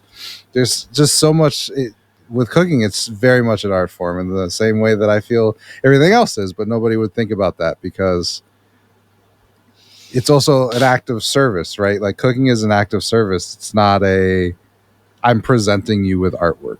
It's I'm doing this for you, either for money or for something else that we don't do in the kitchen, you know, like that's, you know, there's all these options, or for just to feed your kids. Like there's tons of reasons to do all of these things. Like it's not, but nobody thinks of cooking as art in the same way as writing or whatever it is. Same. I'm sure you feel the same way. You designing that school in Uganda, artwork. You had to be creative and figure out how you were going to set this place up, and that's just as creative as anything else. I think it's interesting though, because what really even made me think about it as I was reading that is like right now you're working on like the book and lore side of the card game that we've been talking about, and we're designing the card game itself. And I think we would be foolish to say that there's not a ton of specific like things that we're looking at and going like we're inspired by that, and some of that flavor is making its way into what we're making, but we're also doing a lot of things differently, which is creating some problems because we're doing something that's so different in some ways where we are having to go, we don't really have a lot of places to point to figure this specific thing out. So we're having to kind of work through it. But at the same time, you can look at other things and go, well, that's very clearly inspired by this. And that's okay, because I think all good things have I think what I think is interesting in those regards is that most creative things are built off the back of something else creative, and you can see that in it, but you can also still see the new for what it brings to the table on top of it. And so to some degree, I feel a little harsh about talking about this game while only really being able to talk about the way they've chosen to show it, since I have not been able to play it. But that's the world we're living in. And they did not do a good job of showing it in a way that did not make it scream, hey, we're this other game. And since we can't play it and have that moment of, I know why I don't feel like it's a Horizon ripoff anymore, all that is just gone. And so Sony has a pretty good thing and I'm glad in a way it's better for Sony to do this now than to wait for this game to come to market. Definitely. Because that's part of the thing that happened with Nintendo is they waited until Power World hit. And Power World's already out, and people already have this feeling of, no, this isn't Pokemon. For better or worse, you can't enslave people in Pokemon. You can't you can't give Pokemon guns. You can't build a house in Pokemon. You can't mine in Pokemon. Like, you know, there's all these things. Yeah. And but okay, if you're going to tell me that Nintendo's argument is that, well, we wanted to do some of those things. Well, tough titty, bitch. You got beat to the punch. You can't sue someone because of infringement on what you wanted to do. But at the same time, some of those designs, and in a weird way, I can respect that that Nintendo's primary thing is the what are they called? The PAL spheres. In a way that I like that Nintendo's not trying to go broad and say the whole idea is theft. Instead, they're trying to go surgical. And they're like, the PAL sphere is a straight up ripoff of the Pokeball, and it doesn't do anything to really separate itself. And it's really hard to argue that. Oh, it's impossible to argue it, yeah. And I like Palworld. Yeah, so and from what I understand, Palworld has continued to operate without Palspheres as a result of this. Yeah, I don't know. I haven't played it since then. Yeah, But so it's interesting. And a good example of that is like the Palsphere was 2 on the nose. Think of something similar. And I'm not saying I don't know which one came first. You could argue to me that the Pokeball was inspired by the capsules from Dragon Ball because they're very similar in what they're aiming to do. They're taking something and compacting them down into something small enough for you to carry. And in that regard, you can look at it and go, even if the Pokeball kind of is doing something similar to the time capsule or to the capsule corp things, guess what? They still decided to do something specific. It's a button instead of it's like a button in the center instead of a little stopwatch button that you hit and then throw. It's got a different shape. It's not a pill. It's a sphere instead. And you use all that together. And it's like, well, at least they tried. And Palworld was just like, we did the same thing with a new name. And that's rough. So we'll see what comes of this, though. But lawsuits in the gaming world that we actually get light of are always interesting to follow because it's like, how is this going to paint decisions in the future?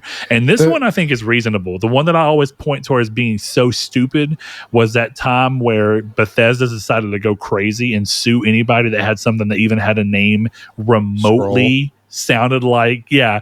So Notch from Minecraft fame had a game called Scrolls, and they were like, Elder Scrolls, you can't do it. And then that startup game that I played, the Pray for the Gods, had to change to Praey because people might confuse their game for the alien spaceship shooter Prey. Who is going to see a game where you're fighting fucking Colossus? You notice that Sony didn't go, hey, you're ripping off Shadow of the Colossus, but Bethesda said, Prey is in your name. Back the fuck up. It's crazy. All right, man. Let's move on to the next piece of news. We got Moon Studios, the team behind the wonderfully received Ori and the Will of the Wisp and its sequel, has confirmed that their upcoming action RPG, No Rest for the Wicked, will launch on PlayStation 5, including PS5 Pro. Huh? I was singing. I'm sorry. Oh, you No Rest for the Wicked. Oh, you a Borderlands fan over there? It's crazy that anyway. That's the song that is oh, you like Borderlands because of that? Nerd. Anyway, the game will launch on PlayStation 5 and PlayStation 5 Pro and Nintendo Switch 2 first, with the Xbox Series X and S release possibly delayed or omitted initially. CEO Thomas Mahler cited, quote, current market conditions, including the relative size of Xbox's user base, the technical complexity of supporting both Series X and Series S, and cost resource constraints as reasons Xbox is the lowest console priority for now. Mahler emphasized on Discord and X, formerly Twitter, that the team wants to deliver co-op and console support quickly, prioritizing platforms that make the most commercial and operational sense for their small indie studio. PS5 offers the largest install base, while Switch 2 lacks competition for release slots, making them top choices. Xbox support remains on the roadmap, but the timing may lag behind. This stance sparked community debate. On Reddit, commenters criticized the narrative pushed by some headlines and noted that Xbox Store page exists and Xbox fans have voiced concern over potential platform abandonment. One user pointed out, quote, there is literally an Xbox Store page for the game. Others accused media or Mahler of stirring controversy by citing vague financial reasoning. Despite concerns, Mahler pushed back sharply against claims of shakedown or intentional dismissal of Xbox, stating bluntly that this is simply common sense business strategy. Studio resources are limited, and optimizing for PS5, PS5 Pro development is faster and more straightforward than dealing with parity requirements across both Xbox models. In sum, No Rest for the Wicked will eventually come to Xbox Series X and S, but the initial release will be focused on PS5 and Switch 2, depending on ongoing discussions with Microsoft and how platform alignment makes sense for Moon Studios moving forward. This has kind of continued to be a thing. I think it's a bit of a double-sided thing here when you've got to design for Series X and Series S, and then people can look on the flip side and go, well, you have to design for PS5 and PS5 Pro. Yeah, but the juice there is worth the squeeze. Because if you're making the game for the PS5 Pro is just more powerful. If you're making the game for PS5 and Xbox, which are very similar, or Xbox Series X, they're very similarly powered, you have to drop parts of the game to make it work on the Series X. And so that's a much harder initial standpoint to figure out. But also, there's way more PS5s. The juice is just worth the squeeze. At some point, it's better to put the game on PS5, even if Sony dictates that you have PS5 Pro support. Because at the end of the day, PS5 Pro support only has to be, you have a slightly higher resolution on PS5 Pro. Cool. Sick. Whereas on Xbox Series X, it's the game, or Series S, the game in its totality has to work with no missing features on a lesser powered console. It's a hard gamble and I was always surprised that Microsoft did it. I respect the thought, and I even think that if they could have managed, it would have been really interesting for them from a competition level to be like, yeah, but we have a reasonable way to get into the market for considerably cheaper. But yeah, I think this is interesting, and I think that this is primarily only a story because it's Moon Studios and Ori was an Xbox series. I don't think this is as big of a story if this is just a normal studio. Yeah, I don't know. This is one of those stories that's like, it's a big story that I feel like is kind of a non-story.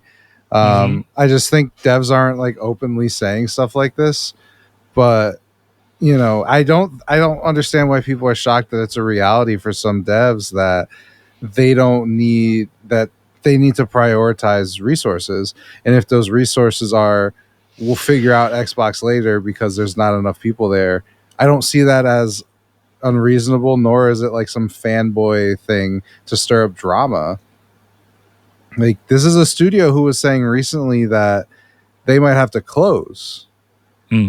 Yeah, if people are, review bombing their game and stuff like that, if they haven't even bought it. He was saying stuff like that. So why is it surprising that we're just going to prioritize PlayStation? It helps our costs. We're already out on PC.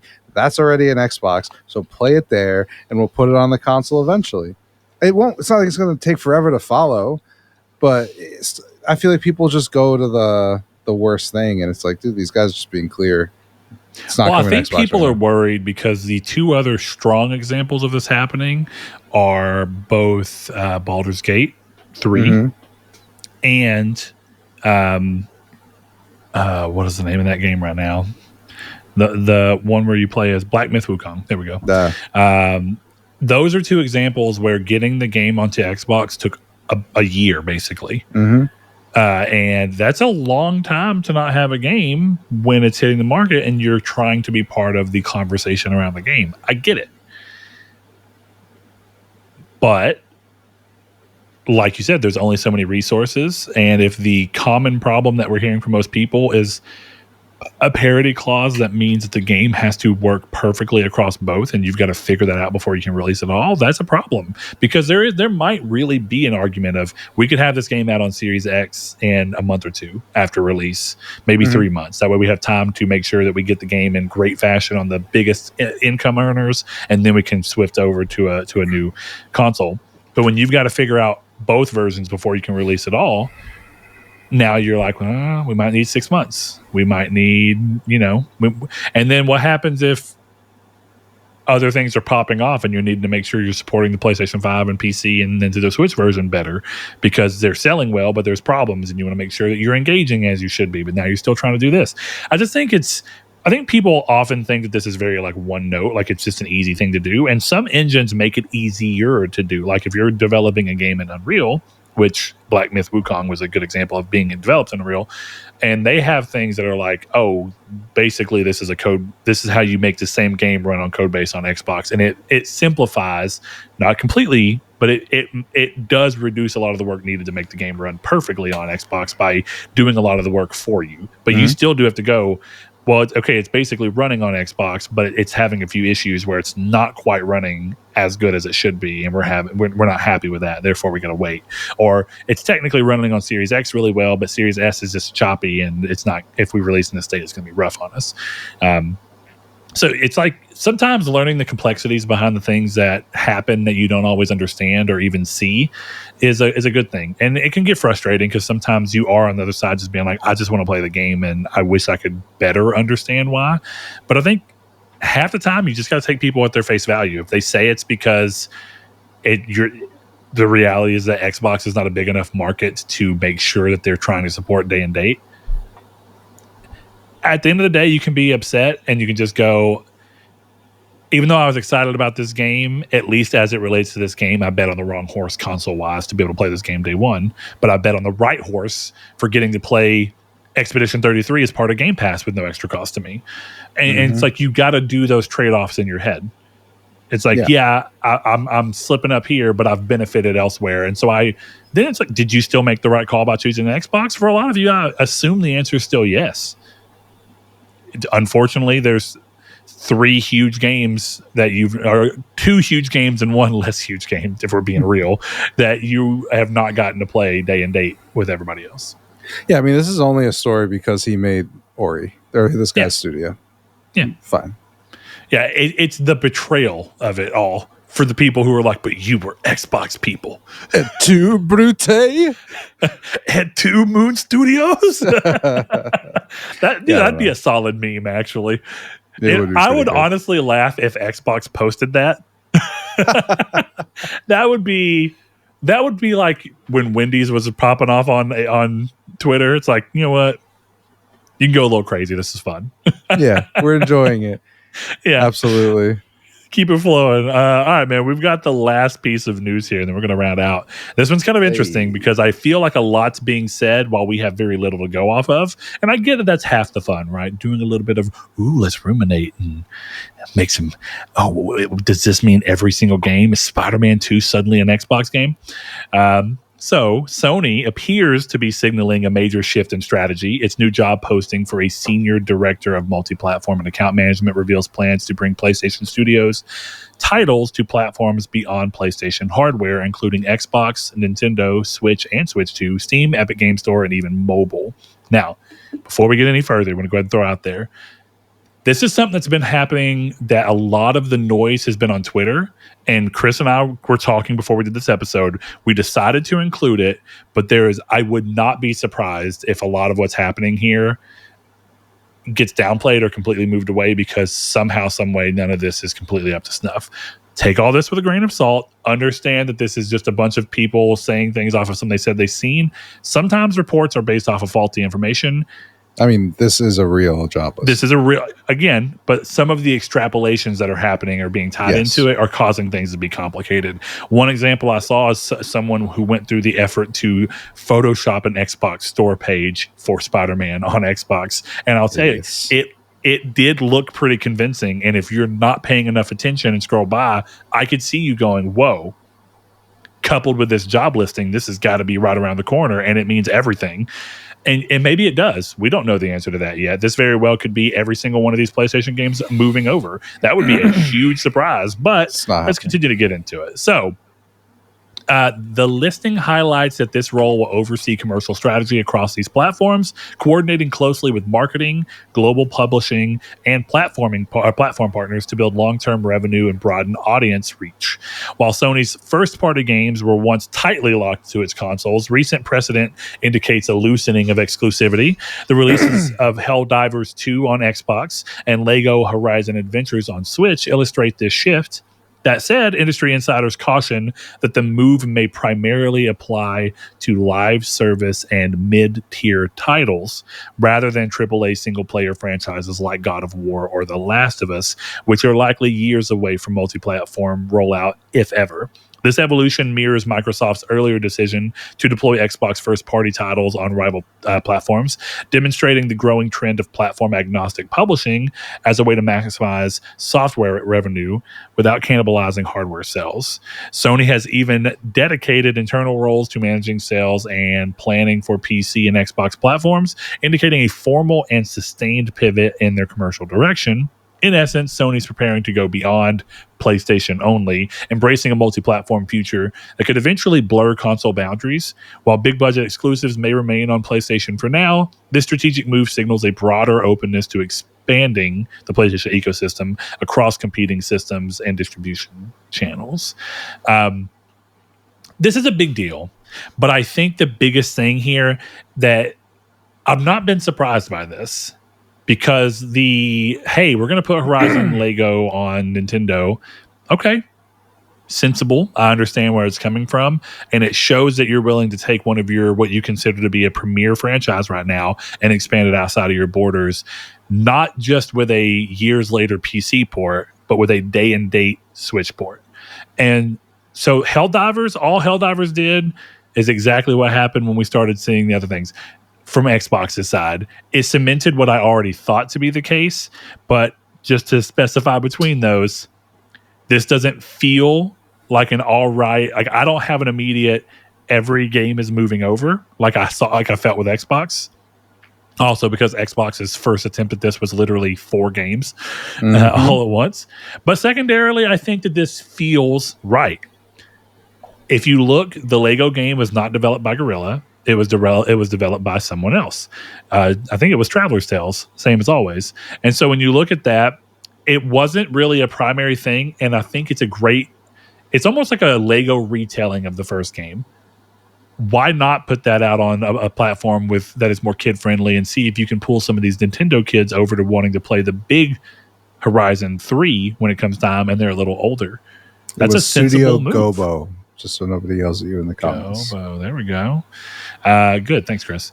So with all that in mind, I think it's reasonable to look at this and go, okay, Helldivers, that's a game that is so far the only successful games as a service that Sony has released. Hey, Chris. Oh, that's terrifying. I hate that. Why did my people? Don't do that, man. Don't worry, Chris. I see nothing, which might be a problem in and of itself. So yeah, Helldivers being Sony's only successful. So Chris has got a horror movie happening over here around him.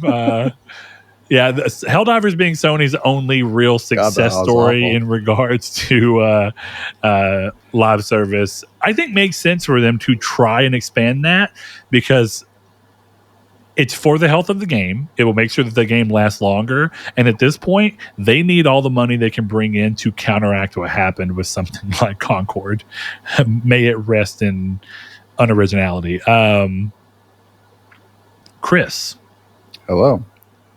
You were a big proponent of the whole slate. That was your big. I was. It was your big tagline that you knew was kind of you hamming it up and joking, but at the same time you truly believed it, and I knew that. And I think that gut instinct matched mine, and I always had similar expectations, and we've seen that come to fruition here. So reach down into that gut again. Let it tickle your butthole. Tell me. Is this the beginning of the whole slate or not? No. All right. And I will say before we can continue this conversation, could all be cope. Continue. Always possible. Always possible. And even before we start the conversation, I will say we're gonna have this discussion. I do not give a shit where people play their video games. I don't care. Honestly, if I don't The Last of Us is on Xbox. I might care if it's on Game Pass because that would be insulting. Okay, but Chris, let's be real for a second because I know what you're saying, and I feel like I know to the extent that you're saying it. But I also want to go back to something that we said when the PlayStation 5 first came out. We're 5 years into this now. It's a little different.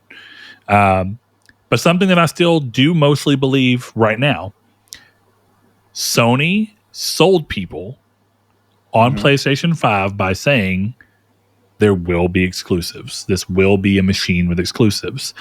And I think that there is enough wiggle room in that to allow you to go, Returnal's an exclusive for 2 years. Then it can hit PC. Okay, Horizon's an exclusive for a year and a half. Then it can hit PC. Ratchet's an exclusive for 3 years, and then it can hit PC. I think that is more in the spirit of what they said when they said this will be a machine with exclusives. And that's not counting other games like Demon Souls Remake that have still not gone anywhere, and Gran Turismo that have still not gone anywhere. Then you look over and you go to Xbox, who said something very similar. that we will have exclusives. We bought these studios so that Xbox was the place to play. And their pivot around this is not to say that we waited and then put the exclusives on. That's true of some because they chose to delay this. But now that we're in the point where games like The Outer Worlds 2 that they at one point in time specifically said would be exclusive to Xbox, and now day and date is coming to PlayStation, it's important to note that the way Xbox chose to deal with that marketing stance is to technically tell the truth by saying all we did to make sure that we are still telling the truth there is expanded the definition of an Xbox. Yeah. And you know what? I'm going to be real. Genius. Because the biggest problem I had, as you may recall, when he went before they actually started announcing the games being both placed, I got tired of Phil Spencer saying all this stuff that was, we want you to play wherever you want to play. We want everybody to be able to play their favorite games, their favorite places, regardless of where they play. And I'm like, that's bullshit. And stop saying that. Because your actions currently are not aligning with your messaging. But the moment that you go, this is an Xbox, that's an Xbox, this is an Xbox too, so is that. Now that you've included PlayStation as basically an Xbox, and I know that that's not quite in the spirit of what they were going for, but I think that they have enough deniability to go, we've expanded the Xbox brand where an Xbox is anywhere you can play Xbox games. And now that they have that ability, I think it's pretty smart because now they weren't lying. They can retroactively go, yeah, well, we always said that this was going to be an Xbox exclusive. And guess what? Xbox is publishing it. No one else is. Uh-huh. It's exclusive to, and all that to say, I do think it's important still, and I still believe and want, as someone who spent and invested and chose PlayStation yet again, I want to be rewarded with games that are exclusive at least for some period of time, as often as makes sense financially. And I still think that there's no data to show that there's a reason to do this with their big, well-known single-player games that people swarm to the console to play day one. Mm-hmm. But there is very good reason to do this with spin-off games that are just, how do we take an IP and then broaden it to a new audience by doing a kid version of Horizon where it's Lego-based and it's just the same story. Yeah, take that game. I had fun with it on PlayStation, but take that game and put it on Nintendo immediately. Draw people into your IP. Do it with Helldivers. Put Helldivers elsewhere because that game needs players and you need to see a success from that game, which is primarily going to come. If you want that game to be the success in the market it's in, you really can only do that long term if you pull more people than just PlayStation players in. And I think that you get a bit of that have your cake and eat it too. We had it exclusive to PlayStation on the console side for a long time. Mm-hmm. Now it's coming elsewhere. And for the long-term late life of that game, this is a better call. There will always be more people to play with than there would have been. And there's more reason to continue to paying the developers to keep putting work into the game because there's more potential customers. Well, that's a message. This is massive win-win. It's a massive influx of players. Yeah. On that day. It's not like this is just like a trickle of players either. So like August 26th is going to be a massive day for Helldivers 2. Everyone's going to be playing Gears of War, but fine. You know, it's almost like these companies were like, we're just going to distract the other side this today. Whoop! Here's Gears. Here's Helldivers. Don't talk about it. Yeah. Look, I think I'm fucking... This is a pat Chris on the back section. I've been saying since it came out that it should go to Xbox. Like day one, I've been saying it. And it's because it's a live service game. Why wouldn't it go to Xbox? So I have a couple things that I want to talk about. And then we can you can take it from wherever you go. Okay, first of all, taking this job listing as a step towards The Last of Us being on Xbox is insane. I'd be willing to bet, Blake, if you're listening, this is the movie bet. If God of War shows up on PlayStation, I lose the bet. Or on Xbox. Yeah, I already lost that bet. Because it doesn't make any sense.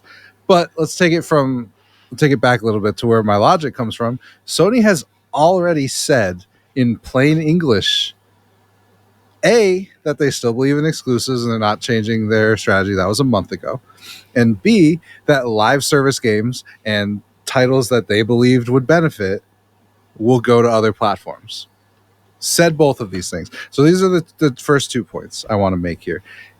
Here's a third point, and I think this is the most telling of them.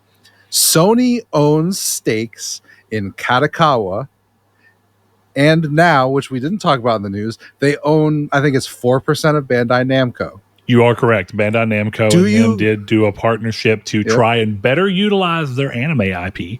Yeah. Yeah. Do you know what both of those companies do? They put games on other platforms.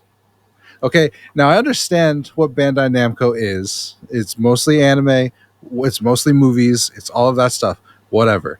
Let me remind you. Well, it's also game tie-ins to PlayStation's IP in particular. Yeah, so it's smart. And those, I would expect those to still be on Xbox. Well, let's connect some more dots here. Do you know what PlayStation is now that they bought the majority stake in Kadokawa? Sony is the publisher for FromSoft games. Yeah. Sony got that in the deal. Guess what would have to, guess who would have to work on an Xbox version of a From Software game now? Probably someone at Sony managing their multi-platform output. Yeah. Sony has invested enough money in companies outside of PlayStation Studios. Bungie was already, the plan for Bungie was to be a third-party studio, right? That was just what it was. Yeah. Well, and I want to, let's take a second too, I 100% agree with your point. And I think that where some people are coming from, and I really can get it. And I don't mean bad faith people. I don't mean people trying to be crazy. I mean people trying to look and go, where have we seen this before? We saw this when Microsoft started trying to push themselves out and go, sometimes IP is more important than exclusivity. And any way that you can make IP more valuable is more important than making your console platform more popular, because the thing has got more potential reach than your platform does. So do you remember Microsoft spends a shit ton of money and buys Mojang and buys Minecraft? And they did not go, Minecraft is an exclusive now. It doesn't make sense. It doesn't make sense. But they still did years and years and years of traditional exclusives because that still made sense.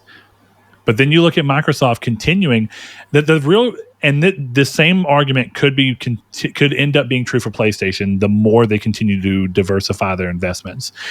Basically, the more that Microsoft continued to buy things that had a bigger potential. Namco, by the way. Yeah. Okay. There we go. Sorry. That's good to know though.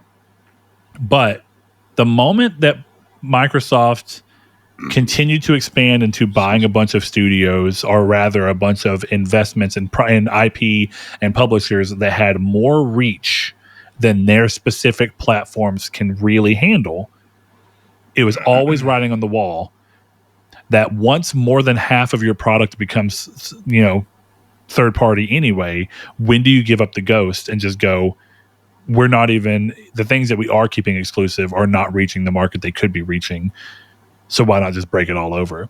The same thing could eventually happen to Sony. If Sony continues to buy enough stuff where they have to go, it doesn't make sense to restrict this, then they might do that.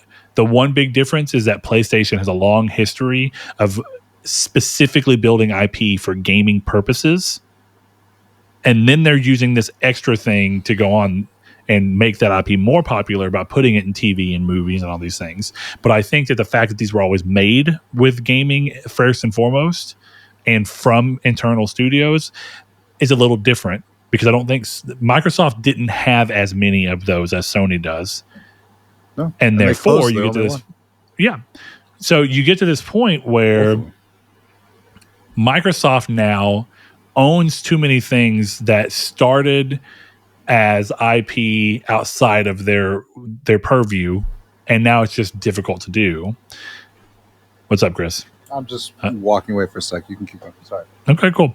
Anyway, they're doing, they're kind of, they've reached a point where their IP that was specific to them doesn't take, it doesn't take the same considerations. And I think Sony's still at a place where a lot of their IP internally, which they have a ton of IP, that they specifically fostered and made on their own, or at least, were involved from the ground up in making. And with that in mind, they have a different reason to want to do this. Whereas something like the Bandai Namco thing comes into play, and taking an anime IP and trying to expand it by going into gaming the other way around makes more sense to do broadly, because your end goal is to make sure that this anime and this manga continue to expand more by way of getting people interested through video games. And that's just, it's sensible. So there will be a day, I don't want there to be anything of copium. There will be a day where if Sony continues to invest broadly enough, that it will not make sense to be exclusive at all. I just don't think we're anywhere near that. And I think we saw what happens when people spend too much money. And I actually think Sony are a little scared of trying to make a move as big as what Microsoft did, because Sony doesn't have that same, they don't have Microsoft money, if we're just being real. Mm-hmm. And it's a lot more risky for them to make a move like that for PlayStation than it was vice versa. And so I think Sony's done a lot of smarter, smaller investments, and that gives them more wiggle room to choose how to approach this. But we'll see. Like you said, the day that we see God of War on PlayStation will be, or on Xbox will be an interesting day. Yeah, you're not gonna win. The thing is, okay, here's what I'll say.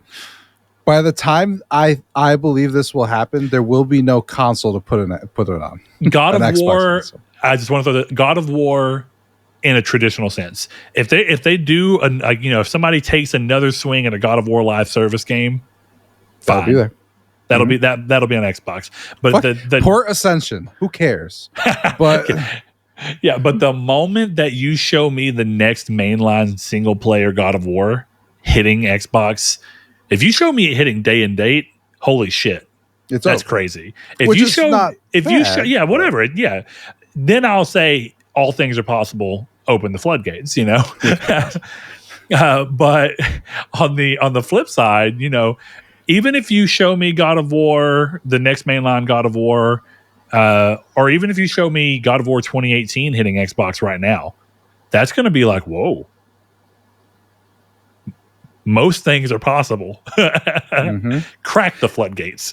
Yeah, I don't know. Like I said, I don't think it's a bad thing if objectively for the company, it's not a bad thing if it goes there. I just don't see why. And here's the thing. The one thing I'll push back on maybe a little bit, I don't even know if this is really pushback. If Microsoft had sold 110 million Xboxes and owned all these studios, they would not be third party.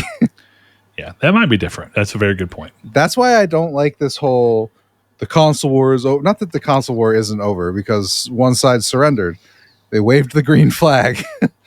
But this whole, exclusive, the walls are coming down, all this stuff. It's, and I hate to sound like a douchebag, but it's all like projection. Because Microsoft is the one that failed. And now, so people, like, failed is, again, it's a stretch, depends on what you mean. But they had to go third party because the console was not being adopted.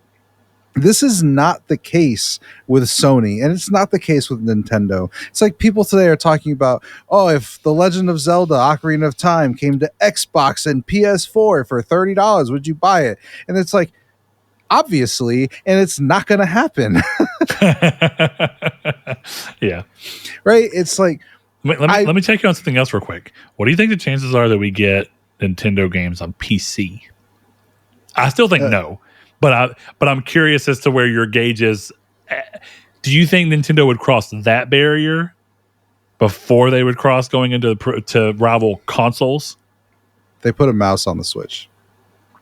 That's a really good point. But you could argue, just going to throw this out there, you could argue that was because they can get developers to go ahead and program mouse and keyboard controls into their games, and then whenever they port them to computer, less work has to be done. That was the point. There's a weird thing there, though, where actually, as as the PC market keeps expanding into people liking these little handheld PCs, that's genuine direct competition to a Switch. Yeah, that's the thing. Sony putting Lego Horizon on Switch is not competition for them. Just that Sony themselves has said that the Switch is not competition. It's not competition for them to put it on PC. PC people are not going to play on PS5. And Colin has talked about this all the time on Sacred Symbols. Days Gone is the best-selling PlayStation PC game. Do you think that's due to quality? We both love Days Gone. Do you think Days Gone is better than The Last of Us? Probably not. No, it's because it was novelty, which again, if you listen to it, you've heard it. I'm not making a new argument. It's the novelty that sold Days Gone, and then it went away, and now people don't buy them. Horizon Zero Dawn as well. The handful of opening games did really strongly, and Sony thought we got a money bag here, and every game they've ported since has probably been worth the port, but it has not been like the oh shit. Actually, is it Days Gone now? Because for a while, God of War 2018 was actually the best seller. I'm just literally regurgitating what he's saying. If Colin's wrong, Colin's wrong. It may. And Days Gone is a surprisingly evergreen title. And I think it's because you can fuck around in Days Gone more than you can in God of War 2018. Definitely. I don't know. I just with Nintendo, Astral Chain, and Marvel Ultimate Alliance 3, if those came to PC, sure. I genuinely think the world will end before you see a Mario game on another console. The only opportunity that you had for this reality to happen was the Wii U generation. If they'd given up, yeah, it'd be on PlayStation. But it's not, because they didn't give up. In a post-Switch world, yeah. Yeah, exactly. Well, why would they do that? I would honestly, like, here's my gut. I would think, because of exactly what you said, that the Steam is direct competition to them. I would be willing to bet a Mario game comes out on PlayStation before PC. To be clear, it's not going to either of them, I don't think. But Nintendo did put a mouse in the Switch, so who the fuck knows? Hey, I'll tell somebody an interesting little story.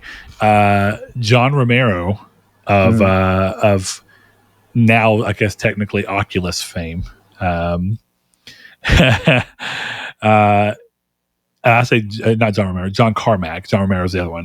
John Carmack of Oculus fame, and of course of IdTech fame originally. IdTech came from a place that was their opening company started down in Shreveport, about an hour from where I live. And what their whole stick was, what they ended up doing when they decided they stopped wanting to sell software on disk, was that John Carmack had figured out a way, because PC gaming didn't do 3D gaming in the way consoles did at the time. And that's why PC gaming had a lot more breadth of options and all this stuff, but you couldn't do 3D in the same way because computers weren't primarily used for gaming. Therefore, the way that they actually made pixels and stuff was different.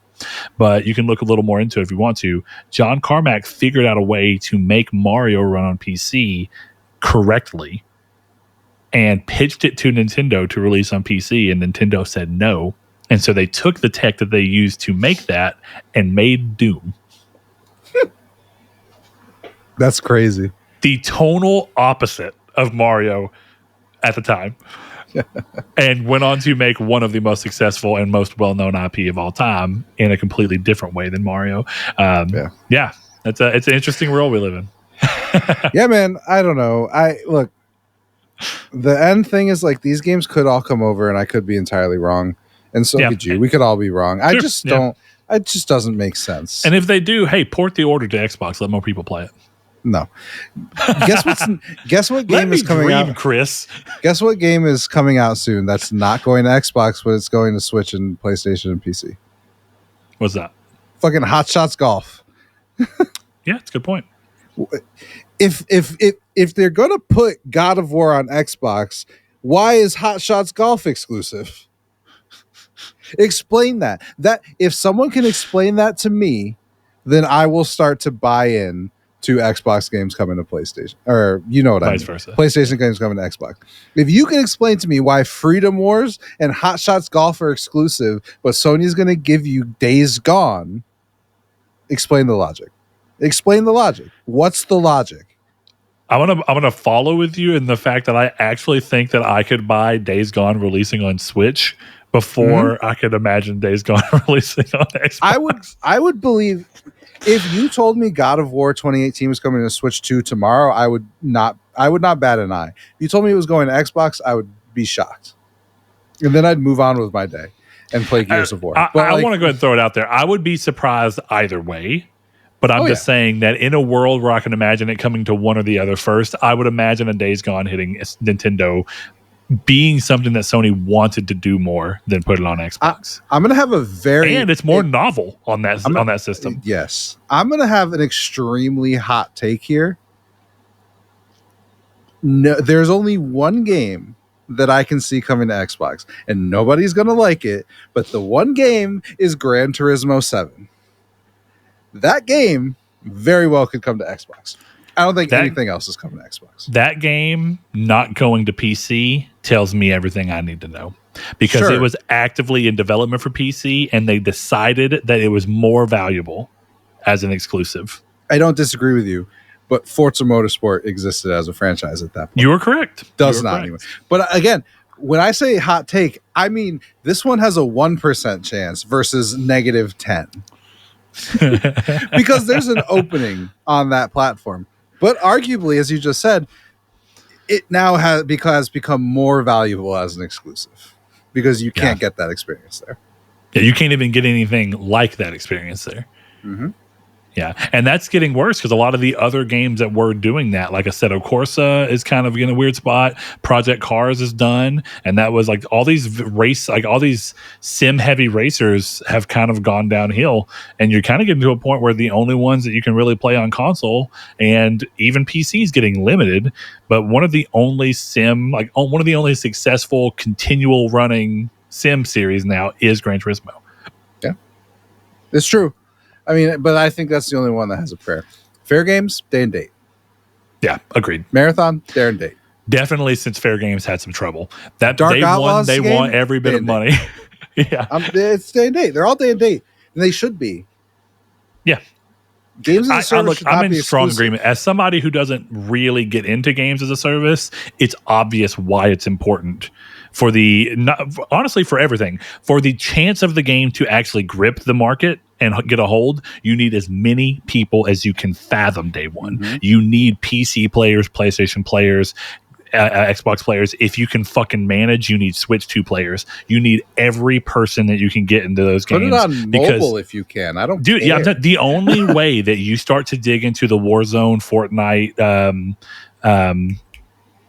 what was your game of choice? Apex Legends. The only way you can break into that now, you have to be as broad as you can. You cannot do that by being an exclusive. It just doesn't work. It is honestly a miracle to me of how popular Helldivers 2 was, but that comes with a caveat of there really are no other games like Helldivers 2. So people were willing to jump onto it because there was nothing else to pull them from that. And I know it's not technically exclusive. It still hit PC day one. But my point being is that game being as healthy as it was for as long as it is, that game probably could have been on Xbox day one without being an issue. But I think that they're seeing, for the health of this and for the smartness of this, moving this game over and doing all of our games makes the most sense. And they've said as much. So I think this is my thing. There's a saying within science and philosophy various times where it's don't believe something else until you're given proof to the contrary. Mm-hmm. If the explanation that you've been given that checks out and works is that our exclusives, that are water, like, you know, the thing that we do best, our top tier single player experiences that you've come to know us and expect from us will be exclusive, and then our you know, games as a services will be day and date as many places as we can land them. Let that be that reasoning holds, and there's no reason to doubt that. And there's been no real evidence to the contrary. Even this job listing is not that. This job listing is them finally going, we need somebody in this position for all the games that we do have that will be multi-platform, that aren't our bread and butter PlayStation Studios games. And that makes sense. There was a great point made in one of those things I was listening to the other day, is like, who says this position didn't exist already? Like, this could just be someone moved on or got promoted or whatever. True. Yeah. There's no indication that this is like a sea change at all. Yeah, I don't know enough about that. I don't know. I mean, I guess it is just a position opening, and that doesn't mean that it's a new position. So to that end, you're right. But even if it were a new position, it's sensible that Sony goes, hey, why thin our resources for our normal games to try and worry about multi-platform stuff when we still want someone to make sure that our games that are going to be exclusive are as top tier as they can be, and then we can let someone else worry about our multi-platform things. And that seems like a smarter divvying of resources and worth the extra monetary aspect. Definitely when I imagine that, like you mentioned, you have some of this Kodakawa investment, you have this Bandai Namco thing, you're going to need someone who's in a position to be able to have these conversations and facilitate those relationships without digging into the resources of what you have for first party. And if anything, I think the Naughty Dog factions debacle really showed Sony, don't try and have people do both. You need someone whose goal is to do one and the other. If you want someone who's always doing this, you don't want them. Eventually, if you put someone who's supposed to be over all that in charge of all the relations for this third party stuff, you're going to have it to where too much of their time is taken there, and they're not being able to focus on their quality control within their first party, which is exactly what Naughty Dog were told. The only way you can pull this game off is to basically stop doing what you're doing elsewhere, or you're not going to be able to do it to the same level that you were. Right. And it's like, I'd rather have Intergalactic and Uncharted 5 than the last. The reality is, me too. Yeah. And I probably would have, both of us would have liked Factions, I'm sure. 100%. Yeah, I love Factions. It's great. I played a lot of it. And so that's reality. It hurt, but when given the alternative of Naughty Dog never makes another single player game, I would rather live in a world with no factions. My long running point has only been, why not pass a basically done game off to someone else to support it moving forward and let Naughty Dog go on doing their business? If Motion Twin can fucking do it with Dead Cells, anybody can do it. Again, totally agree. I don't know. Like I said, I don't have a ton more. I think it's just use your head sometimes, guys. Yeah, and that sounds bad. And I know people are like, "Well, why did you use your head and come to the conclusion that all Xbox games were going over?" Well, because the health of the Xbox market kind of gave me that answer. I used my head. It made more sense for them to have literally everything come over at some point than it did to keep it on their much smaller install base. Well, with a head company of Microsoft who's constantly going, why did we let you spend billions of dollars on Activision? Yep. Well, here's another thing. There's no leaks from reputable sources about, God of War is in development for Xbox. Even before all of this, people were talking about this. Like, hey, we're hearing sources say that they're working on, This was like an open secret if you were paying attention way before it was even announced, really. So, show me a Tom Warren tweet that's talking about God of War being developed for the Xbox. There isn't any.